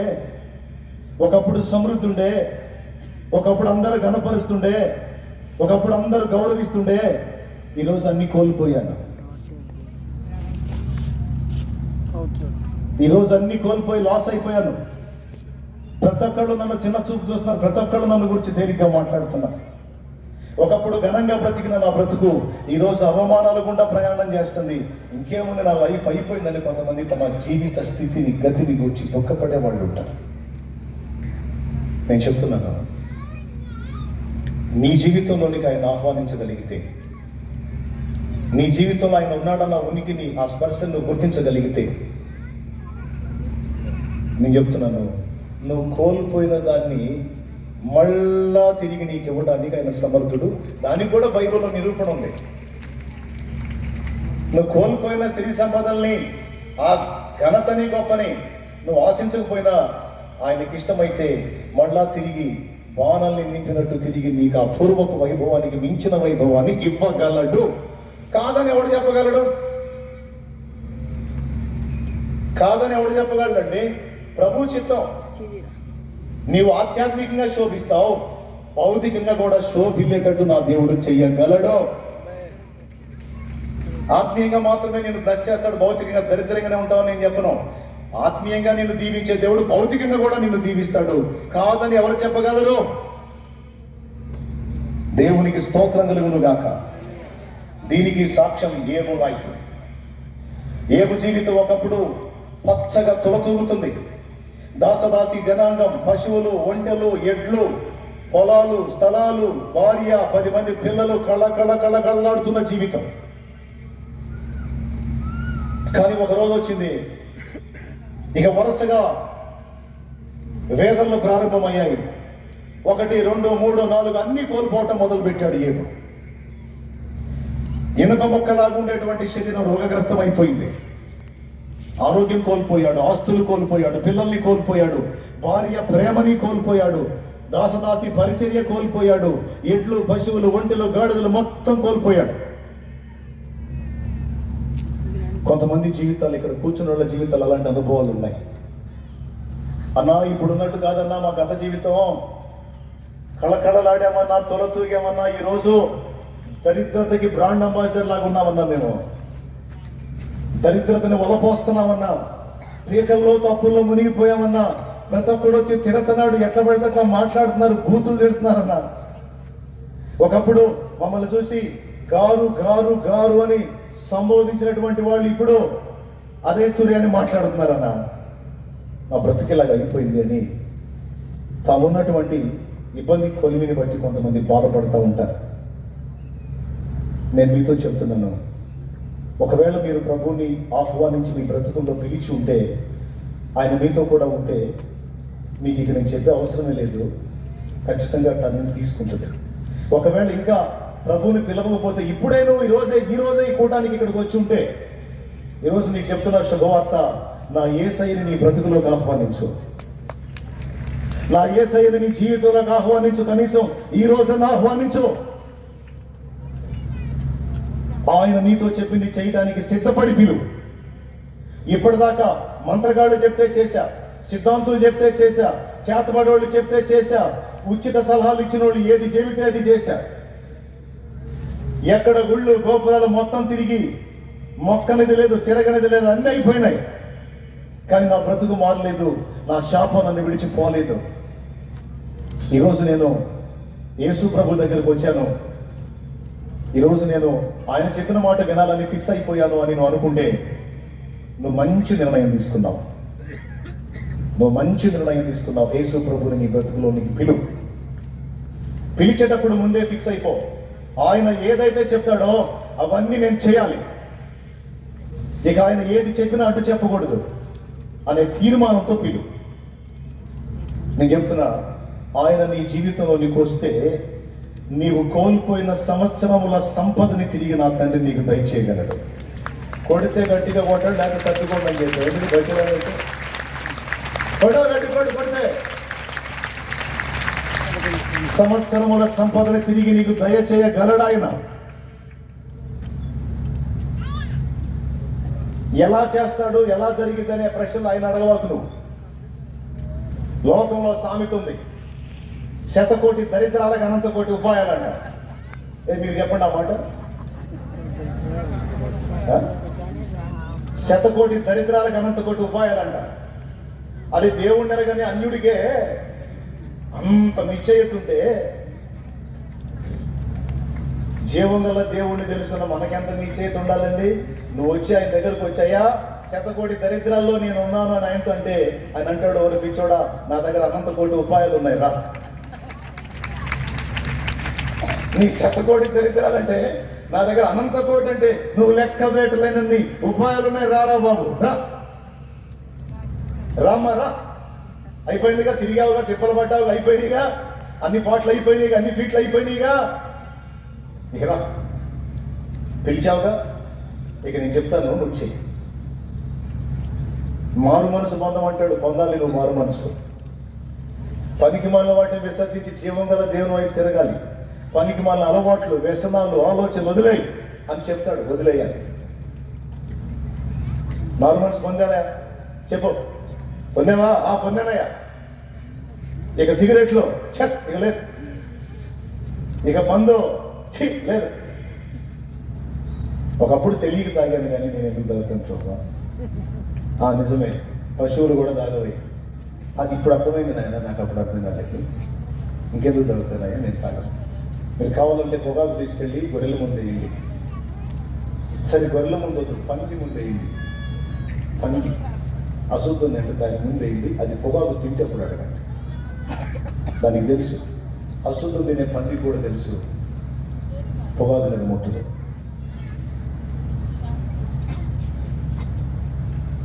మీరు కావాలంటే చూడండి, ప్రతిదాన్ని నోట్లో టచ్ చేసింది కోతి, దాని ముందు మందు పెట్టండి, కోతి తాగిద్ది చూడండి. కోతి తాగుదో చూడండి, చూడండి మందు దొల్లిచ్చి చూడండి, వాడు పగలు కొట్టేసి మన పనికి వచ్చేది డేంజర్ అయిపోయి పగలు కొట్టి. దానికి తెలిసింది ఏ తాగాల్సిందో ఏ తాగకూడదో దానికి తెలిసింది. నాకు తెలియదు ప్రభా, అచ్చంగా అదే పనిలో ఉన్నాను నేను.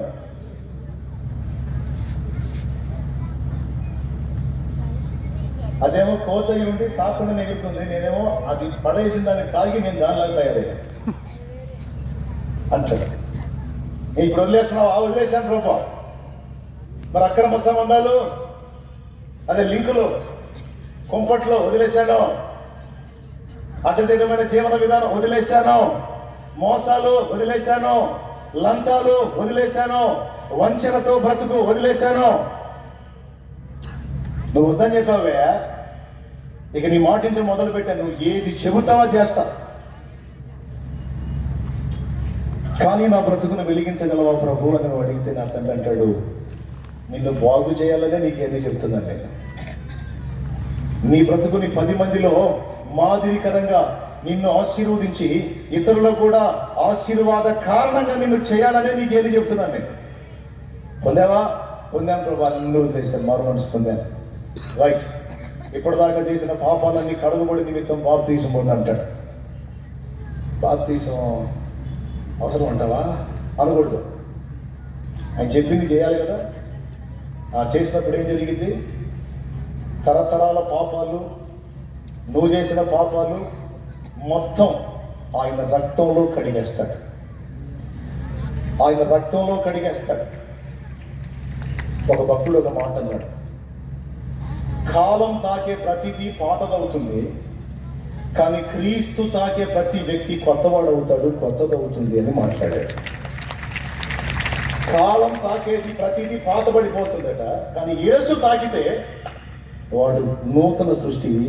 పాతవి గతించెను, పాతవి గతించెను, ఇవిగో సమస్తము క్రొత్తవాయును, ఇవిగో క్రొత్తవాయును, నూతన పరుస్తాడు. ఈరోజు ఇక్కడ కూర్చున్న వాళ్ళు అశేష జనవాహిని అందరికీ ప్రేమతో 2 చేతులు ఎత్తి నమస్కరించి చెప్తున్నాను, శాపాన్ని అనుభవించావు, కన్నీళ్ళే అన్నపానాలుగా బతికావు, ఆళ్ళ మాటలు ఏళ్ళ మాటలు విని పడాల్సిన బాధలన్నీ పడ్డావు, చేయాల్సిన పాటలు చేయాల్సిన ఫీట్లన్నీ చేశావు. ఈరోజు దేవుడు నీతో మాట్లాడుతున్నాడు, నన్ను నీ జీవితంలోకి ఆహ్వానిస్తావా? నీ బ్రతుకుని దిద్దనిస్తావా? నా రక్తంతో నిన్ను కడగనిస్తావా? నిన్ను శుభ్రపరచాలనుకుంటున్నాను. పాప శాపాల నుంచి నిన్ను విడిపించి నిన్ను ఆశీర్వాద కారణంగా చేయాలనుకుంటున్నాను. ఆశీర్వదించబడటం వేరు, ఆశీర్వాద కారణం వేరు. ఆశీర్వదించబడటం అంటే మన మట్టుకే మనం దీవించబడటం. ఆశీర్వాద కారణం అంటే ఏంటో తెలుసా? 10 మంది దీవించబడటానికి మనం కారణం అవటం. 10 మంది దీవించబడటానికి మనం కారణం అవటం. అది ఆశీర్వాద కారణంగా నిన్ను చేస్తానంటే అర్థం అది. నా తండ్రి మాటకు విధేయత చూపి ఏది చెప్తాడో అది చేయటానికి ఫిక్స్ అయి పిలు. యేసు ప్రభువా నా జీవితంలోనికి రమ్మని పిలు, ఆహ్వానించు. ఆయన నీ లైఫ్లోకి వస్తే నువ్వు కోల్పోయిన వాటికి రెట్టింపుగా తిరిగి నీకు దయచేయడానికి ఆయన సమర్థుడు. ఎలా అని అడ్డ ప్రశ్నలు వేయొద్దు. ముందే చెప్పానుగా, 100 కోటి దరిద్రాలకి అనంత కోటి అంటే 100 కోటి అంటే 100 కోట్లు, అనంత కోటి అంటే లెక్కలేనండి. నా ప్రభు దగ్గర ఉన్నాయి. చేస్తాడు, ఏ కార్యమైనా చేస్తాడు. మోడు బారి నా జీవితాలను చిగురింపజేయగలవు నీవు. మోడు బారి నా జీవితాలను చిగురింపజేయగలవు నీవు. మారానుభవం మధురముగా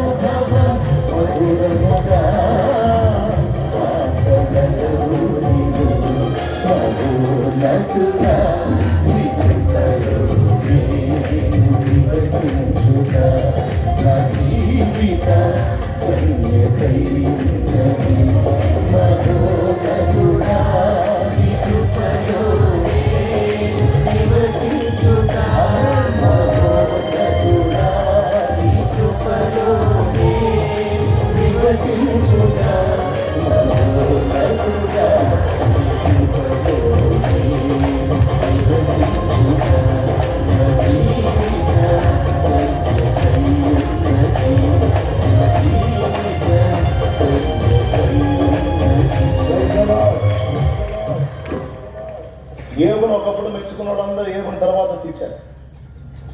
బాగా బాధ కలిగించిన విషయం ఏంటంటే, నాకు ఏవు గ్రంథం మొత్తం చదివినంతసేపు నాకు ఏవుకి రక్త సంబంధికులు ఉన్నారు, ఇంకా బంధువులు ఉన్నారని తెలియదు. 42వ అధ్యాయం చదివితే అక్కడ కనపడ్డారు. ఏవుకి అక్క చెల్లెళ్ళు అన్నదమ్ములు కూడా ఉన్నారు. మరి వాళ్ళు ఇటు పోయారో నాకు అర్థం కాదు. పరిస్థితులు బాగున్నప్పుడు అందరూ వచ్చి కలేస్తారు, పెనేస్తారు. పరిస్థితులు తారుమారైనప్పుడు నా అనుకున్న మనోడు కూడా తుపాకీ కూడా దొరకదు, అడ్రస్ కనపడరు. అదంతే. ఇంకా చెప్పాలంటే నా అనుకున్న వాళ్ళు నలుగురిలో ఆల్రెడీ పరిచిన అనుభవాలు ఉన్నాయి కొంతమందికి. నా అనుకున్న వాళ్ళు నవ్వుల పాలు చేసిన అనుభవాలు ఉన్నాయి కొంతమందికి. పాపం ఏమనైతే వదిలేశారు మొత్తం. కట్టుకున్న భార్య కూడా, ఎందుకు నీ బతుకు దేవుడు దేవుడు అంటున్నావు, సిగ్గు లేకుండా దేవుడిని తిట్టి చావరాదా అంది. అయినా వదలడే. నా విమోచకుడు సజీవుడు,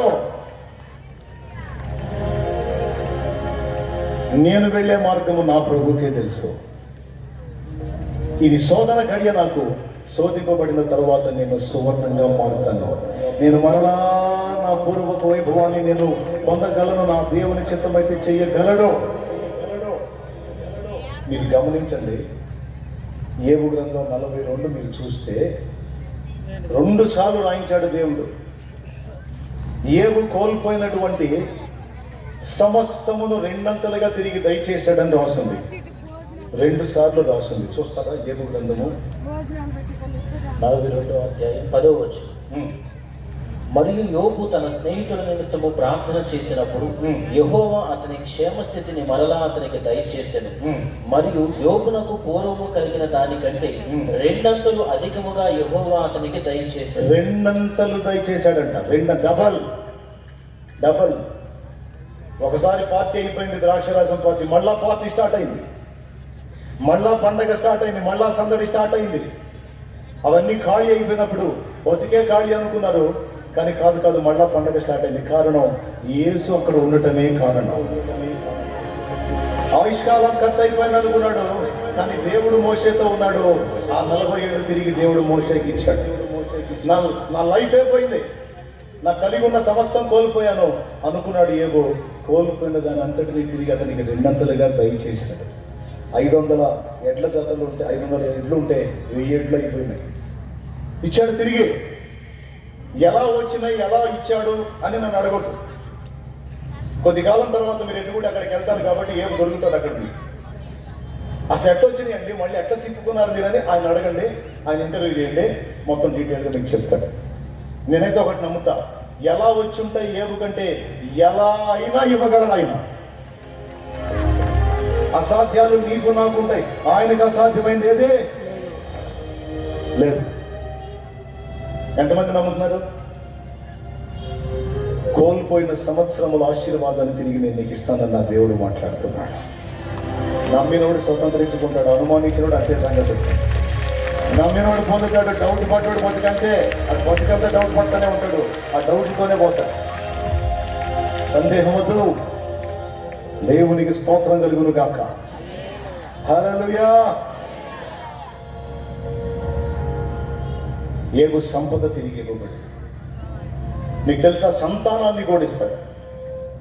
మనం కోల్పోయిన మన వాళ్ళని కూడా మనకి ఇస్తాడంటే మీరు నమ్ముతారో లేదో మరి. ఈరోజు మన ఫ్యామిలీలో కొంతమంది కుటుంబ సభ్యుల్ని మనం కోల్పోయిన అనుభవాలు మన అందరి కుటుంబాల్లో ఉన్నాయి. ఈరోజు మీ కుటుంబాల్లో మిమ్మల్ని గతంలో ప్రేమించిన మీ కుటుంబ సభ్యులు ఇప్పుడు కొంతమంది లేరు, ఈ లోకాన్ని వదిలేసి వెళ్ళిపోయి ఉన్నారు. ఆశ్చర్యకరమైన విషయం ఏంటంటే, మనం పోగొట్టుకున్న కోల్పోయామని మన వాళ్ళని గుర్తు చేసుకొని మనం ఏడుస్తున్నామే, మనం వాళ్ళని కూడా తిరిగి పొందుతాం. ఆయన ఇస్తానని మాటిస్తున్నాడు ఆయన. నువ్వు బిడ్డని కోల్పోయావో, భర్తని కోల్పోయావో, భార్యని కోల్పోయావో, తల్లిదండ్రుల్ని కోల్పోయావో, తల్లిని కోల్పోయావో, ప్రేమగా చూసుకుని అన్నని కోల్పోయావో, తమ్ముడిని కోల్పోయావో, నువ్వు ఎవరిని లాస్ అయ్యావో, నా దేవుడు మాట్లాడుతున్నాడు. నీవు ఈ లోకం నుంచి కోల్పోయిన నీ భార్యని మళ్ళా నీ ఎదురికి రప్పిస్తాను. నీ మతి పోయినప్పుడు ఇదేమిటి తండ్రి, ఇదేమిటి అని నువ్వు ఆశ్చర్యపోతావు. ఎందుకంటే నేను మరణపు మూలి విడిచిన వాడిని, చావునే చంపి తిరిగి లేచిన వాడిని, నేను చచ్చిన వారిని కూడా తిరిగి లేపగలవాడిని అని నా ప్రభు మాట్లాడుతున్నాడు. అన్ని డబల్ ఇచ్చి ఏవుకి పిల్లల్ని మాత్రం 10 మందినే ఇచ్చినట్టుంది. అన్ని డబల్ ఇచ్చాడు ఏవుకి, పిల్లలు మాత్రం 10 మందే ఇచ్చాడు. నాకు డౌట్ వచ్చింది, ఎందుకు పిల్లల్ని 10 మందినే ఇచ్చాడని. లెక్కలు ఎప్పుడు తప్పడు ఆయన. ఆల్రెడీ 10 మంది పిల్లలు పరదేశంలో ఏవు కోటలోనే ఉన్నారు, జస్ట్ వేరే అడ్రస్లో ఉన్నారు అంతే. ఏ ఉన్న దగ్గర 10 మంది ఉన్నారు, వేరే అడ్రస్లో ఇంకో 10 మంది ఉన్నారు. ఏవు కోటలో 20 మంది పిల్లలు, 10కి 10 20 రెండంతలు. ఎందుకంటే ఆస్తులు పోయిన, భార్య తృణీకరించిన, దాసదాసి జనాంగం తృణీకరించిన, స్నేహితులు తృణీకరించిన, రక్త సంబంధికులు వదిలేసి వెళ్ళిపోయిన, తన శరీరంలో ఆరోగ్యం కూడా పోయి రోగగ్రస్తం అయిపోయిన, అన్నిటినీ కోల్పోయినా తన దేవుని అందరి విశ్వాసం, ప్రభువునందరి విశ్వాసం ఒక్కటి పట్టుకున్నాడండి. నేను అందుకే మీ అందరికీ చెప్తున్నాను, నువ్వు అన్ని కోల్పోయినా పర్వాలేదు, ఆయన అందరి విశ్వాసాన్ని మాత్రం పట్టుకున్నాడు, మొత్తం లైన్లోకి వస్తాయి మళ్ళీ అని చెప్తున్నాను. మొత్తం లైన్లోకి వస్తాయి, గిర్ర గిర్ర గిర్ర గిర్ర గిర్ర తిరుగుతా వస్తాయి నీ కాళ్ళ దగ్గరికి. యేసునామములో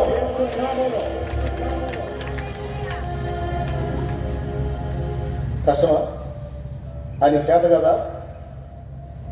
అసాధ్యమైనది ఏమున్నది,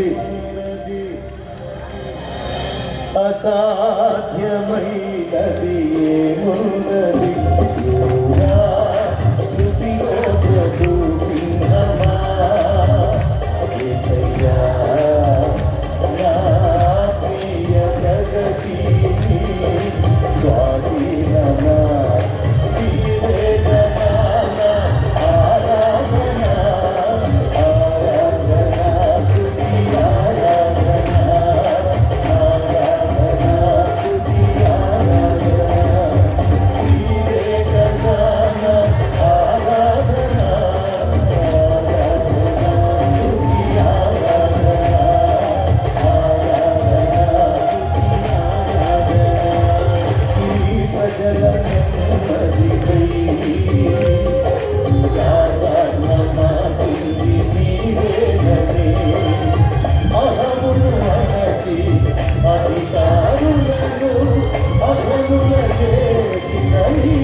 ఇంకోటి చెప్పాను, కోల్పోయిన ఆయుష్కాలాన్ని ఏమండి తిరిగి ఇవ్వగలడా? ఇవ్వగలడు. అయిపోయిన దాన్ని తిరిగి రెట్టింపు ఇవ్వగలడు. రెండవది, కోల్పోయిన నీ సంపదలని, నీ సంతోషాన్ని తిరిగి నా తండ్రి రెండంతలుగా తిరిగి నీకు దయచేయగలడు. ఏమి చేశాడు ఆ పని? బాధల్లో ఉన్నప్పుడు ఎవరు కనపడలే. ఆ బాధలు తీరిన తర్వాత మొత్తం ఏమి దగ్గరకు వచ్చి అక్కొచ్చంటది, తమ్ముడా తమ్ముడా తమ్ముడా తమ్ముడా ఏవా ఏవా, నీ జేబు ఖాళీ అయిపోయి కదా ఏవా ఏవా. అప్పుడు వెళ్ళిపోయావు నాయన, మాకు కూడా మైండ్ పోయింది నాయన ఏవా ఏవా. ఇప్పుడు మళ్ళీ నీ జేబు నిండింది నాయన ఏవా ఏవా. మేము వచ్చి మళ్ళీ చేరాము ఏవా ఏవా అన్నా, ఏవనా ఏవన్నా ఏవనా ఏవన్నా. ఇలా అంతకుముందు జేబన్నా జేబన్నా అని పిలిచేవాడు. ఇంగ్లీష్లో ఏబులు జోబ్ అంటారు, అందుకని దేవునికి స్తోత్రం. హల్లెలూయా. వీళ్ళంతా జేబు బ్యాచ్. ఏ బ్యాచ్? జేబు. జేబు ఖాళీ అయ్యేసరికి అడ్రస్ లేడు. మళ్ళీ దేవుడు రెండంతలుగా ఆశీర్వదించి జేబు నింపేసరికి వాళ్ళు కూడా బహుమానాలు తీసుకొచ్చి రింగులు తొడిగారంట. ఆయనకి ఉంగరాలు పెట్టి ఎంత లేసి బాధలు అనుభవించుతామని ఏడ్చి ఏడ్చి ఓదార్చారంట. నేను చెప్తున్నాను, శోధన కాలం వచ్చినప్పుడు సొంతలు కూడా వదిలేస్తారు, ఏం బాధపడద్దు. ఎవరు నిన్ను చేయి విడిచిన యేసు చేయి విడువడు, చేయి విడిచిన యేసు చేయి విడువడు, చేయి విడువడు, చేయి విడువడు, చేయి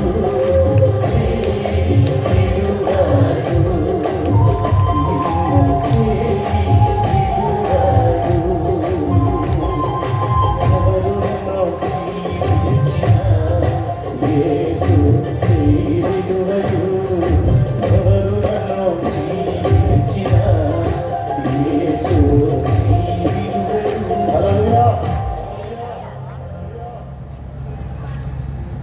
మూడవది, మనం కోల్పోయిన సంపదలతో పాటు మనం కోల్పోయిన మన వాళ్ళని కూడా తిరిగి మనకి ఇవ్వగలిగే ఒకే ఒక్క దేవుడు, ఏకైక దేవుడు నజరేయుడగు యేసు ఒక్కడే.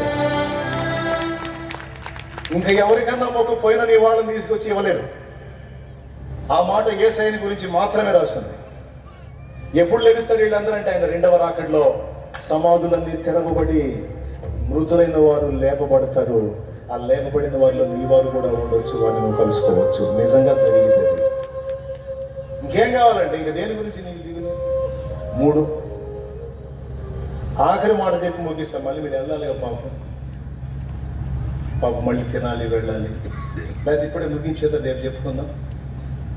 ఆ ఒక్క ముక్క కూడా చెప్పేసేదా. నేను ఎందుకు వదిలిపెడతాను, మీకు ఇచ్చిగా వదిలిపెట్టాను. ఫోటో పెట్టింది, ఇన్ని బాధలు పడి చేతులు కాళ్ళు వెళ్ళ కొట్టుకొని దేవునికి స్తోత్రం చెప్పాలి. ఇంకొక మాట కూడా చెప్పాలి. నా కుటుంబంలో శ్రేష్టమైన వ్యక్తిని నేను కోల్పోయిన, నా బ్రతికే అయిపోయింది అనుకునే వాళ్ళకు కూడా చెప్తున్నాను. నేను చిన్న ప్రాయంలో నా బ్రతుకు చితికిపోయిందని కొంతమందికి వేదన. నేను అంటున్నాను, కోల్పోయిన నీ జీవితాన్ని కూడా రెండంతల మేలుతో తిరిగి కట్టగలడు ఆయన. కోల్పోయిన నీ జీవితాన్ని తిరిగి కట్టగలడు. రూతు వాస్తవంగా అంగిరాలు, మోయాబీయురాలు.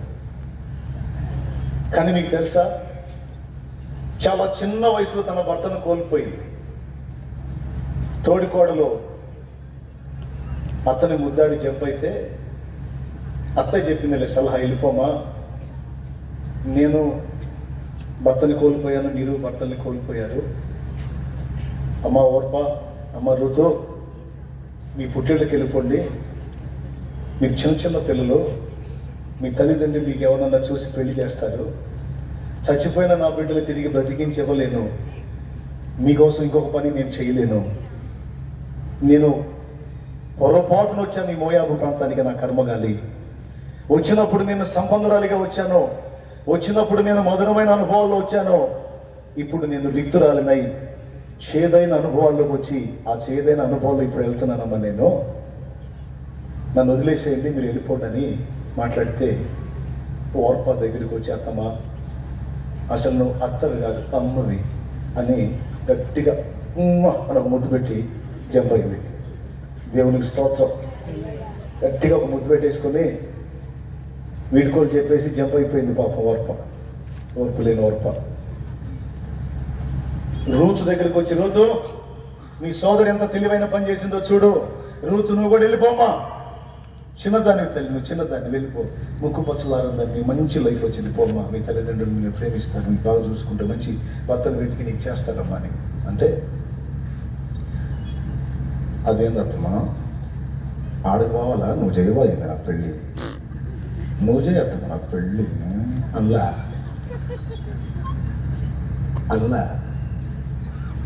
పెళ్ళి లేదు, ఇల్లు లేదు, పుట్టిల్లు అంతకన్నా లేదు.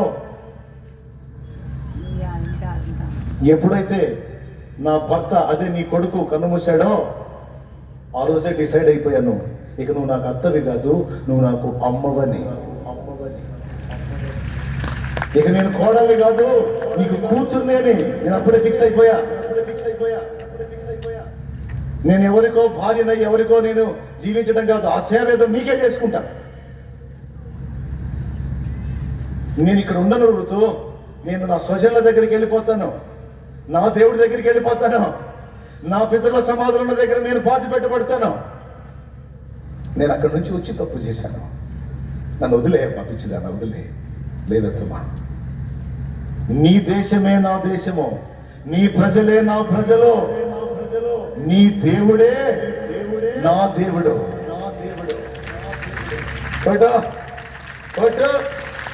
నీ దేవుడే నా దేవుడు, ఆ దేవుడు నాకు చాలు.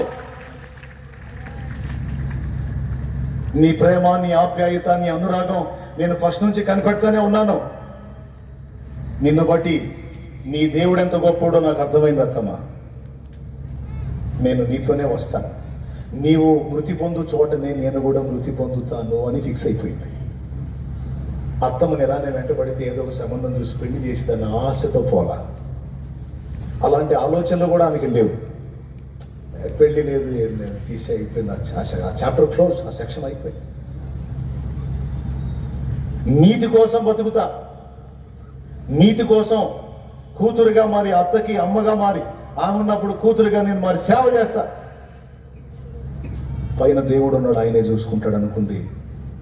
ఆ విధవరాలితో, పిల్లల్ని కోల్పోయినటువంటి ఆ చేదైన అనుభవాల్లో నడుస్తున్న నయోమితో బయలుదేరింది. తర్వాత ఏం జరిగిందో మీకు తెలుసు. తన ప్రదేశానికి వెళ్ళినప్పుడు, బెత్లెహేముకి మళ్ళా నయోమి వెళ్ళినప్పుడు అక్కడ ఉన్న వాళ్ళంతా పలకరిస్తున్నారు. ఆ వెళుతున్న మనిషి నయోమి కాదు, మన నయోమి కాదు, ఏంది ఎవరో ఒక అమ్మాయిని వెంటేసుకొని పోతా ఉంది, మహలోను కిలియోనేరి, తన భర్తేడి, నయోమి నయోమి ఆగు, నయోమి నిన్నే ఆగు, పిల్లలేని, నీ భర్తేడి, ఈ అమ్మాయి ఎవరు అంటే పెద్దగా ఏడ్చి నయోమి అంది, నన్ను నయోమి అని పిలవద్దు, నా బ్రతుకు చేదైపోయింది, నన్ను మారా అని పిలవండి, ఎందుకంటే యెహోవా నన్ను రిక్తురాలినిగా చేశాడు. పిల్లల కలదానిగా పోయాను, కడుపు కోతతో తిరిగి వచ్చాను. బతుకుదామని పోయాను, కోల్పోయి వచ్చాను. నన్ను నయోమి అని పిలవద్దు, మారా అని పిలవండి అని ఇచ్చింది. కోడలు ఓదార్చింది. అతని ఇంటికాడికి తీసుకెళ్ళి ఆ పాడుపడ్డ ఇంటిని బాగు చేసుకొని కోడలు రూతు శుభ్రపరిచి, అత కాస్త రెస్ట్ తీసుకో, నేను పని చేసి మనం తినడానికి ఆహారం తీసుకొస్తానమ్మా అని చెప్పి బయలుదేరింది.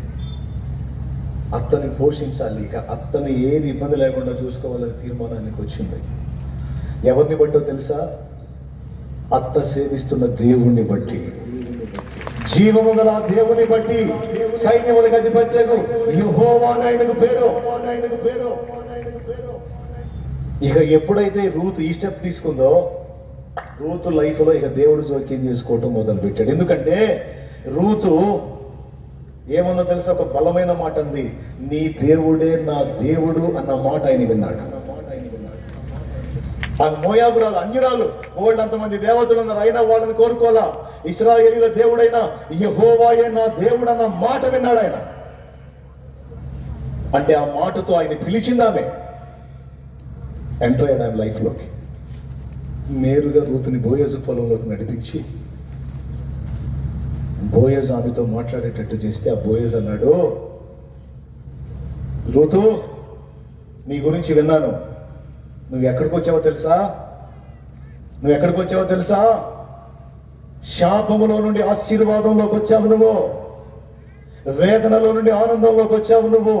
ఇంకా చెప్పాలంటే యెహోవా సురక్షితమైన రెక్కల నీడలోనికి వచ్చావు నువ్వు. ఆయన రెక్కల కిందకి వచ్చావు. నీకు ఏది తక్కువ కాదు. నీ జన్మ చరితార్థమైంది. నీ జీవితం ఆశ్చర్యకరమైన మలుపు తీసుకుంటుంది. రూతు నీకు భయపడాల్సిన అవసరం లేదు. నీకు తెలుసు తర్వాత రూతు జీవితం ఏ మలుపు తీసుకుందో, తర్వాత రూతు ఎలా జీవితం కట్టబడిందో నీకు చెప్పేదే ఉంది, మీకు తెలుసు. చివరికి యేసుక్రీస్తు వంశావళిని మనం కానీ మత్తయి సువార్తలో చూస్తే 4 స్త్రీల పేర్లు కనపడతాయి. వాళ్ళలో ఒక ఆమె రూతు. దేవునికి స్తోత్రం. బోయజు రూతునందు ఓబేదును కనెను. ఇక అట్లా వస్తే ఆమె ఏమైందో తెలుసా, దావీదుకి పితరురాలైంది. ఎంత వింతో చూడండి మీరు. దావీదుకు తాతమ్మేగా. అబ్బాబాబాబాబా, ఎంత ధన్యకరమైన జీవితం వచ్చేసింది. నేను చెప్తున్నాను, యేసు ప్రభుని మన బ్రతుకుల్లోకి ఆహ్వానిస్తే పతనమైపోయిన జీవితాలు కూడా తిరిగి కట్టబడతాయి. వాడబారని స్వాస్థ్యం నాకై. ఏమేమి తిరిగి 200కి ఇస్తాడని చెప్పాను. 1 ఏదో, 2 ఎవరు గుర్తుండే, 3 ఇంకొదిలి పెడితే పోతాం. అదేనా? కోల్పోయినటువంటి ఆయుష్కాలాన్ని రెట్టింపు చేసి ఇప్పటిదాకా నేను మిస్ అయ్యాను అనుకున్న దానిలో ఇక నుంచి నేను వాడుకుంటాడు ఆయన.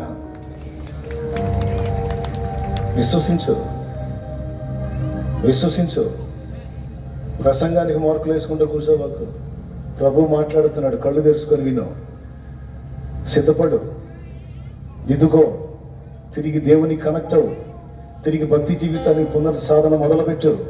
తిరిగి అంతకుముందు స్టార్టింగ్లో ఎలాగైతే భక్తి సాధన చేసి దేవుడిని కలుసుకున్నావో మళ్ళా అలాగే దేవుని పాదాల దగ్గరికి వెళ్ళు. ఇదిగో మోషేకి మళ్ళా లైఫ్ ఇచ్చినట్టు నీకు లైఫ్ ఇవ్వబోతున్నాడు నా దేవుడు. ఇవ్వబోతున్నాడు నీకు.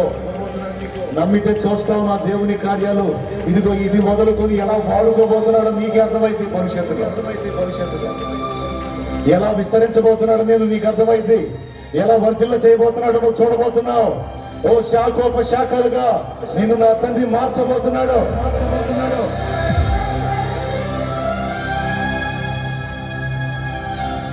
ఆశీర్వాదం అంటే ఏంటో నువ్వు రుచి చూసేటట్టు చేస్తాడు ఆయన. హల్లెలూయా.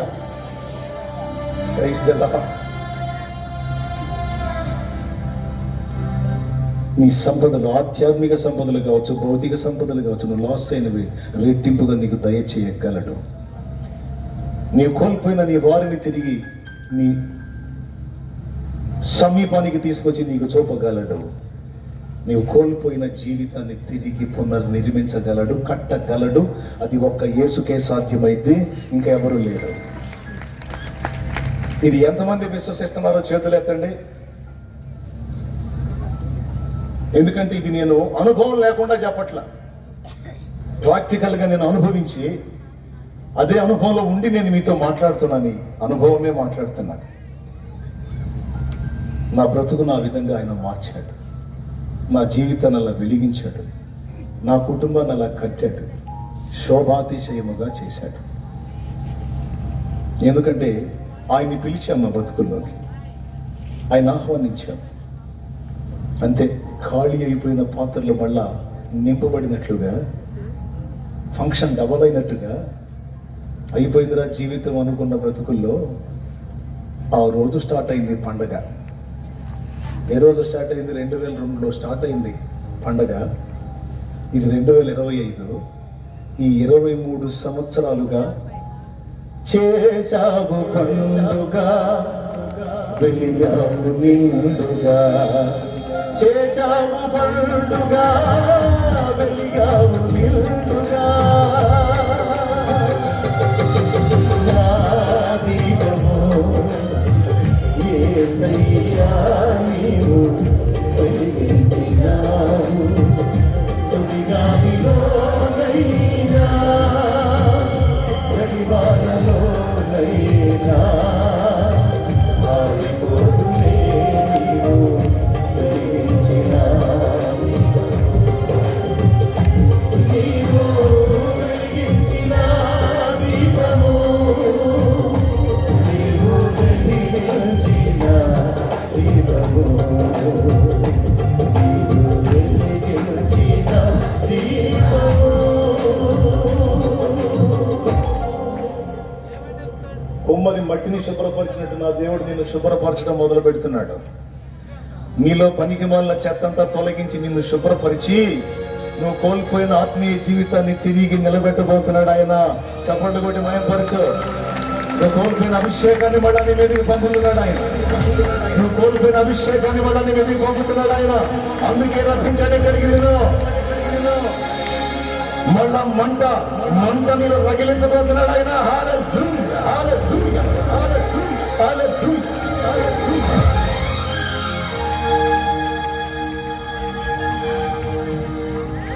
విశ్వసించు. నా ప్రభువుని పిలువు, నా ప్రభుని ఆహ్వానించు. నా ప్రభు చెప్పింది చేయడానికి తీర్మానం చేసుకో. అడ్డు చెప్పవాకు, సొంత ఐడియాలు ఇవ్వకు, అడ్డ ప్రశ్నలు ఇవ్వకు. నా ప్రభు ఏది చెబితే అది వినడానికి మళ్ళీ ఒక్కసారి నేను పునః ప్రతిష్ట చేసుకుంటున్నానని అప్పచెప్పుకుందాం. ఒక్కసారి అలా లేచి నిలబడతాం. నా దేవుడిచ్చిన వాగ్దానాన్ని స్వీకరించు. ఖాళీ పాత్రలను సమృద్ధిగా నింపినట్టు ఖాళీ అయిపోయిన నీ బ్రతుకును నా తండ్రి సమృద్ధితో నింపబోతున్నాడు.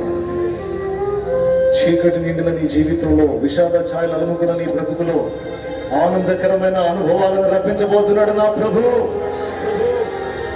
ఇక్కడ ఉన్న వాళ్ళే కదా, లైవ్ ద్వారా వీక్షిస్తున్నటువంటి ప్రజానీకం అందరికీ కూడా ప్రేమతో చెప్తా ఉన్నాను నేను. జూమ్ లో కొంతమంది కనిపిస్తా ఉన్నారు. ఇప్పుడు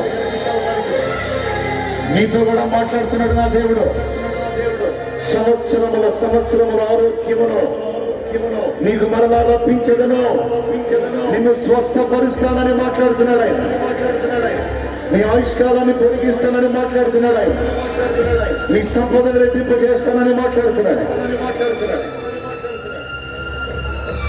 నీ లేమిని, నీ దరిద్రతను కొట్టివేస్తానని మాట్లాడుతున్నాడు ఆయన. నీ శాపమును తొలగిస్తానని మాట్లాడుతున్నాడు ఆయన. పతనమైన నీ జీవితాన్ని పునర్నిర్మిస్తానని మాట్లాడుతున్నాడు ఆయన. ఇప్పటిదాకా వంకర టింకరగా తిరిగా, కనీసం ఈ రోజున అప్పచెప్తావా? యేసయ్యకి నీ జీవితాన్ని ఆహ్వానిస్తావా? లోబడతావా? చెప్పింది చేస్తావా? అన్నా నేను సిద్ధం. ఇక నన్ను నేను అప్పగించుకుంటున్నాను నా ప్రభువుకి. ఇక ఆయన చిత్త ప్రకారమే నేను చేయాలనుకుంటున్నాను. నా కోసం ప్రార్థించన్నా అంటే నేను నీ కోసం ప్రార్థన చేస్తాను. ఈరోజే ఇక్కడికి వచ్చిన వాళ్ళు, ఈ మాటలు విన్నవాళ్ళు, మరి ఆ యేసు ప్రభు నీ జీవితంలో కావాలనుకుంటే, ఖాళీ అయిపోయిన నీ పాత్రలు తిరిగి రెండంతలుగా నింపబడాలని నువ్వు కోరుకుంటే, నా ప్రభువుని నీ జీవితంలోకి ఆహ్వానిస్తే, ఆయన మాటకు విధేయత చూపితే, రేపు పగటి వేళ బాప్తిస్మం ద్వారా నీ జీవితాన్ని నా ప్రభు చేతికి అప్పచెప్పుకో. మారు మనసు పొంది పాప క్షమాపణ నిమిత్తం బాప్తిస్మం పొంది ఇక నీ బ్రతుకుని నా ప్రభు చేతికి అప్పచెప్పుకో. ఇక ఆయన కార్యాలు నీలో జరుగుతాయో, నా ప్రభువుని నీ జీవితంలో ఆహ్వానిస్తే, ఇక ఆయన కార్యాలు నీ జీవితంలో ఎలా జరుగుతాయో నువ్వు చూస్తావు, నువ్వు కళ్ళారా చూస్తావు, నువ్వు అనుభవిస్తావు నా తండ్రి కార్యాలని. ఈరోజు నైట్ ప్రార్థనలో ఉండు, నీ పాపాలు ఒప్పుకో, ఆయన రక్తంలో కడగబడి నిమిత్తం సిద్ధపడు. వాయిదా వేసుకోవాకు. ఈ కోటాలు అయిపోతే మళ్ళీ నీకు సమయం వస్తుందో రాదో తెలియదు.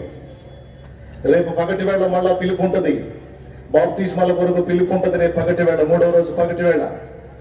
ఈ రాత్రి నీ పాపాలన్నీ ఒప్పుకొని ప్రభు ముందు పశ్చాత్తాప్తురాలివై కన్నీటితో ప్రార్థన చేసుకో. ప్రభువా, ఇదిగో ఇప్పటిదాకా శాపాన్ని అనుభవించాను, అన్నీ కోల్పోయాను, అవమానాల పాలయ్యాను. ఈరోజు నా బ్రతుకుని నీ చేతికి అప్పగించుకుంటున్నాను. కన్నీళ్ళే అన్నపానాలుగా బ్రతికాను, చీకటి అంధకారంలో బ్రతికాను, శాపంలో బ్రతికానికి నా కొత్త జీవితం నీ చేతికి అప్పగించుకుంటున్నాను. యేసు ప్రభువా నా జీవితంలోనికి రా, యేసు క్రీస్తు ప్రభువా నా జీవితంలోనికి రా. నా శాపమును తొలగించు, నన్ను కూడా నీ పరిశుద్ధుల్లో చేర్చు, నన్ను నీ రక్తంతో కడుగు. నా పాపాలన్నీ ఒప్పుకుంటున్నాను, నేను చెడ్డవాడిని, చెడ్డదాన్ని, ఇదిగో ఒప్పుకుంటున్నా. ఈరోజు నన్ను కడుగు, శుభ్రపరచు. రేపు బాప్తిస్మాల్లో నేను కూడా ఉండాలి, నాకు కృపనివ్వమని వేడుకో. ప్రార్థన చెయ్యి, నేను కూడా నీ కోసం ప్రార్థన చేస్తా. నాకు ఆ పనుంది, ఈ పనుందని కల్పించుకొని పోవద్దు. పనులన్నీ పక్కన పెట్టు. ఈ రాత్రి ఆయన సన్నిధిలో ఉండు. రేపు పగటి కూటాన్ని ఖచ్చితంగా కలువు. వచ్చేటప్పుడు ఓ జత బట్టలు తీసుకొని రా.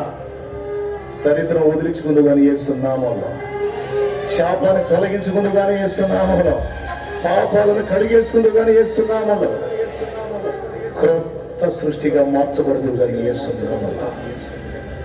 అలాగే ఇప్పటికే రక్షింపబడిన వాళ్ళకి చెప్తున్నాను, అపరాధాలు ఒప్పుకొని పునః ప్రతిష్ఠ చేసుకోండి. ఈ కూటాల ద్వారా దేవుడు నిన్ను ప్రోత్సహిస్తున్నాడు. నీవు కోల్పోయినవన్నీ తిరిగి నీకు ఇస్తాను, ఏం భయపడద్దు. నేను నిన్ను నిలబెడతాను, నా మాట నమ్ము. నేను నిన్ను బలపరుస్తాను, భయపడకు. ఇది మొదలుకొని మిమ్మల్ని ఆశీర్వదిస్తాను. లెక్కకు విస్తారమైన ఫలము నీకు వచ్చేటట్టు నేను చేయబోతున్నాను.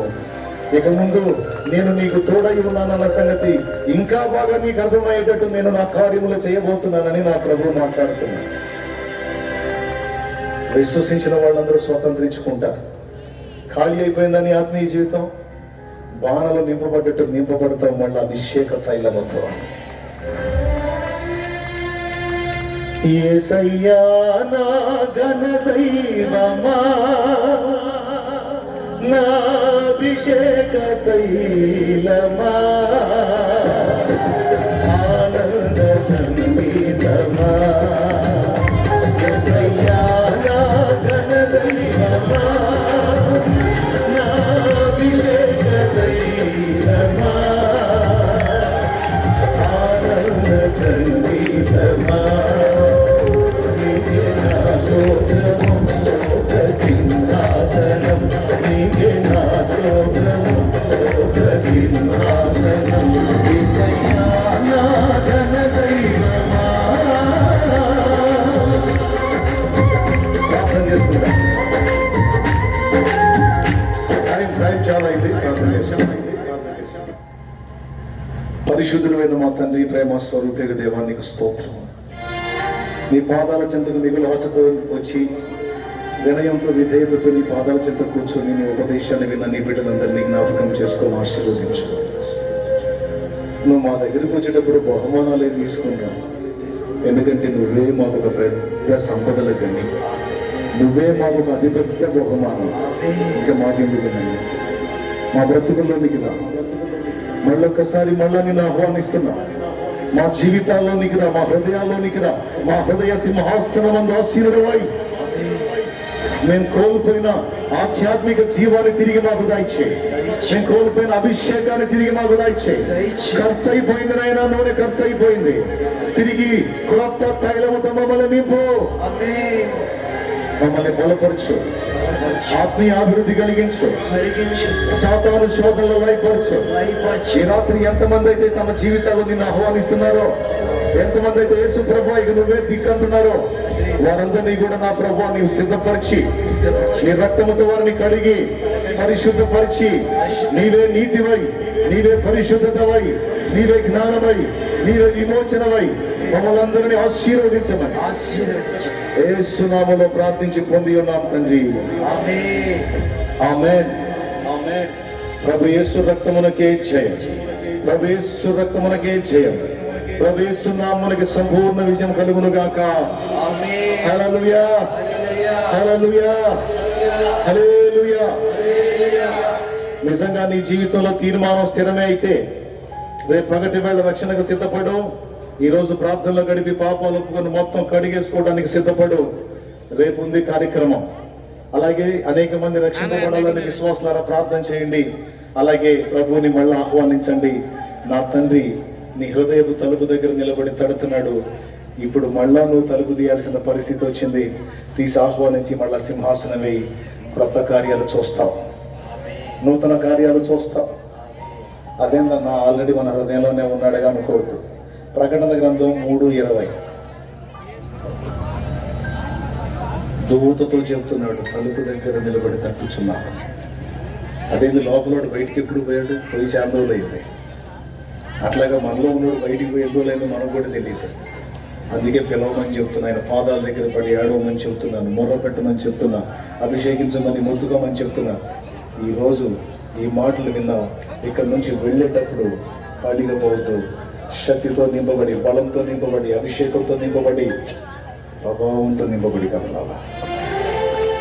ఆమేన్. రైట్. మీ అందరికీ వందనాలు. లైవ్ ద్వారా, జూమ్ ద్వారా అందుబాటులోకి వచ్చిన బిడ్డలకు వందనాలు.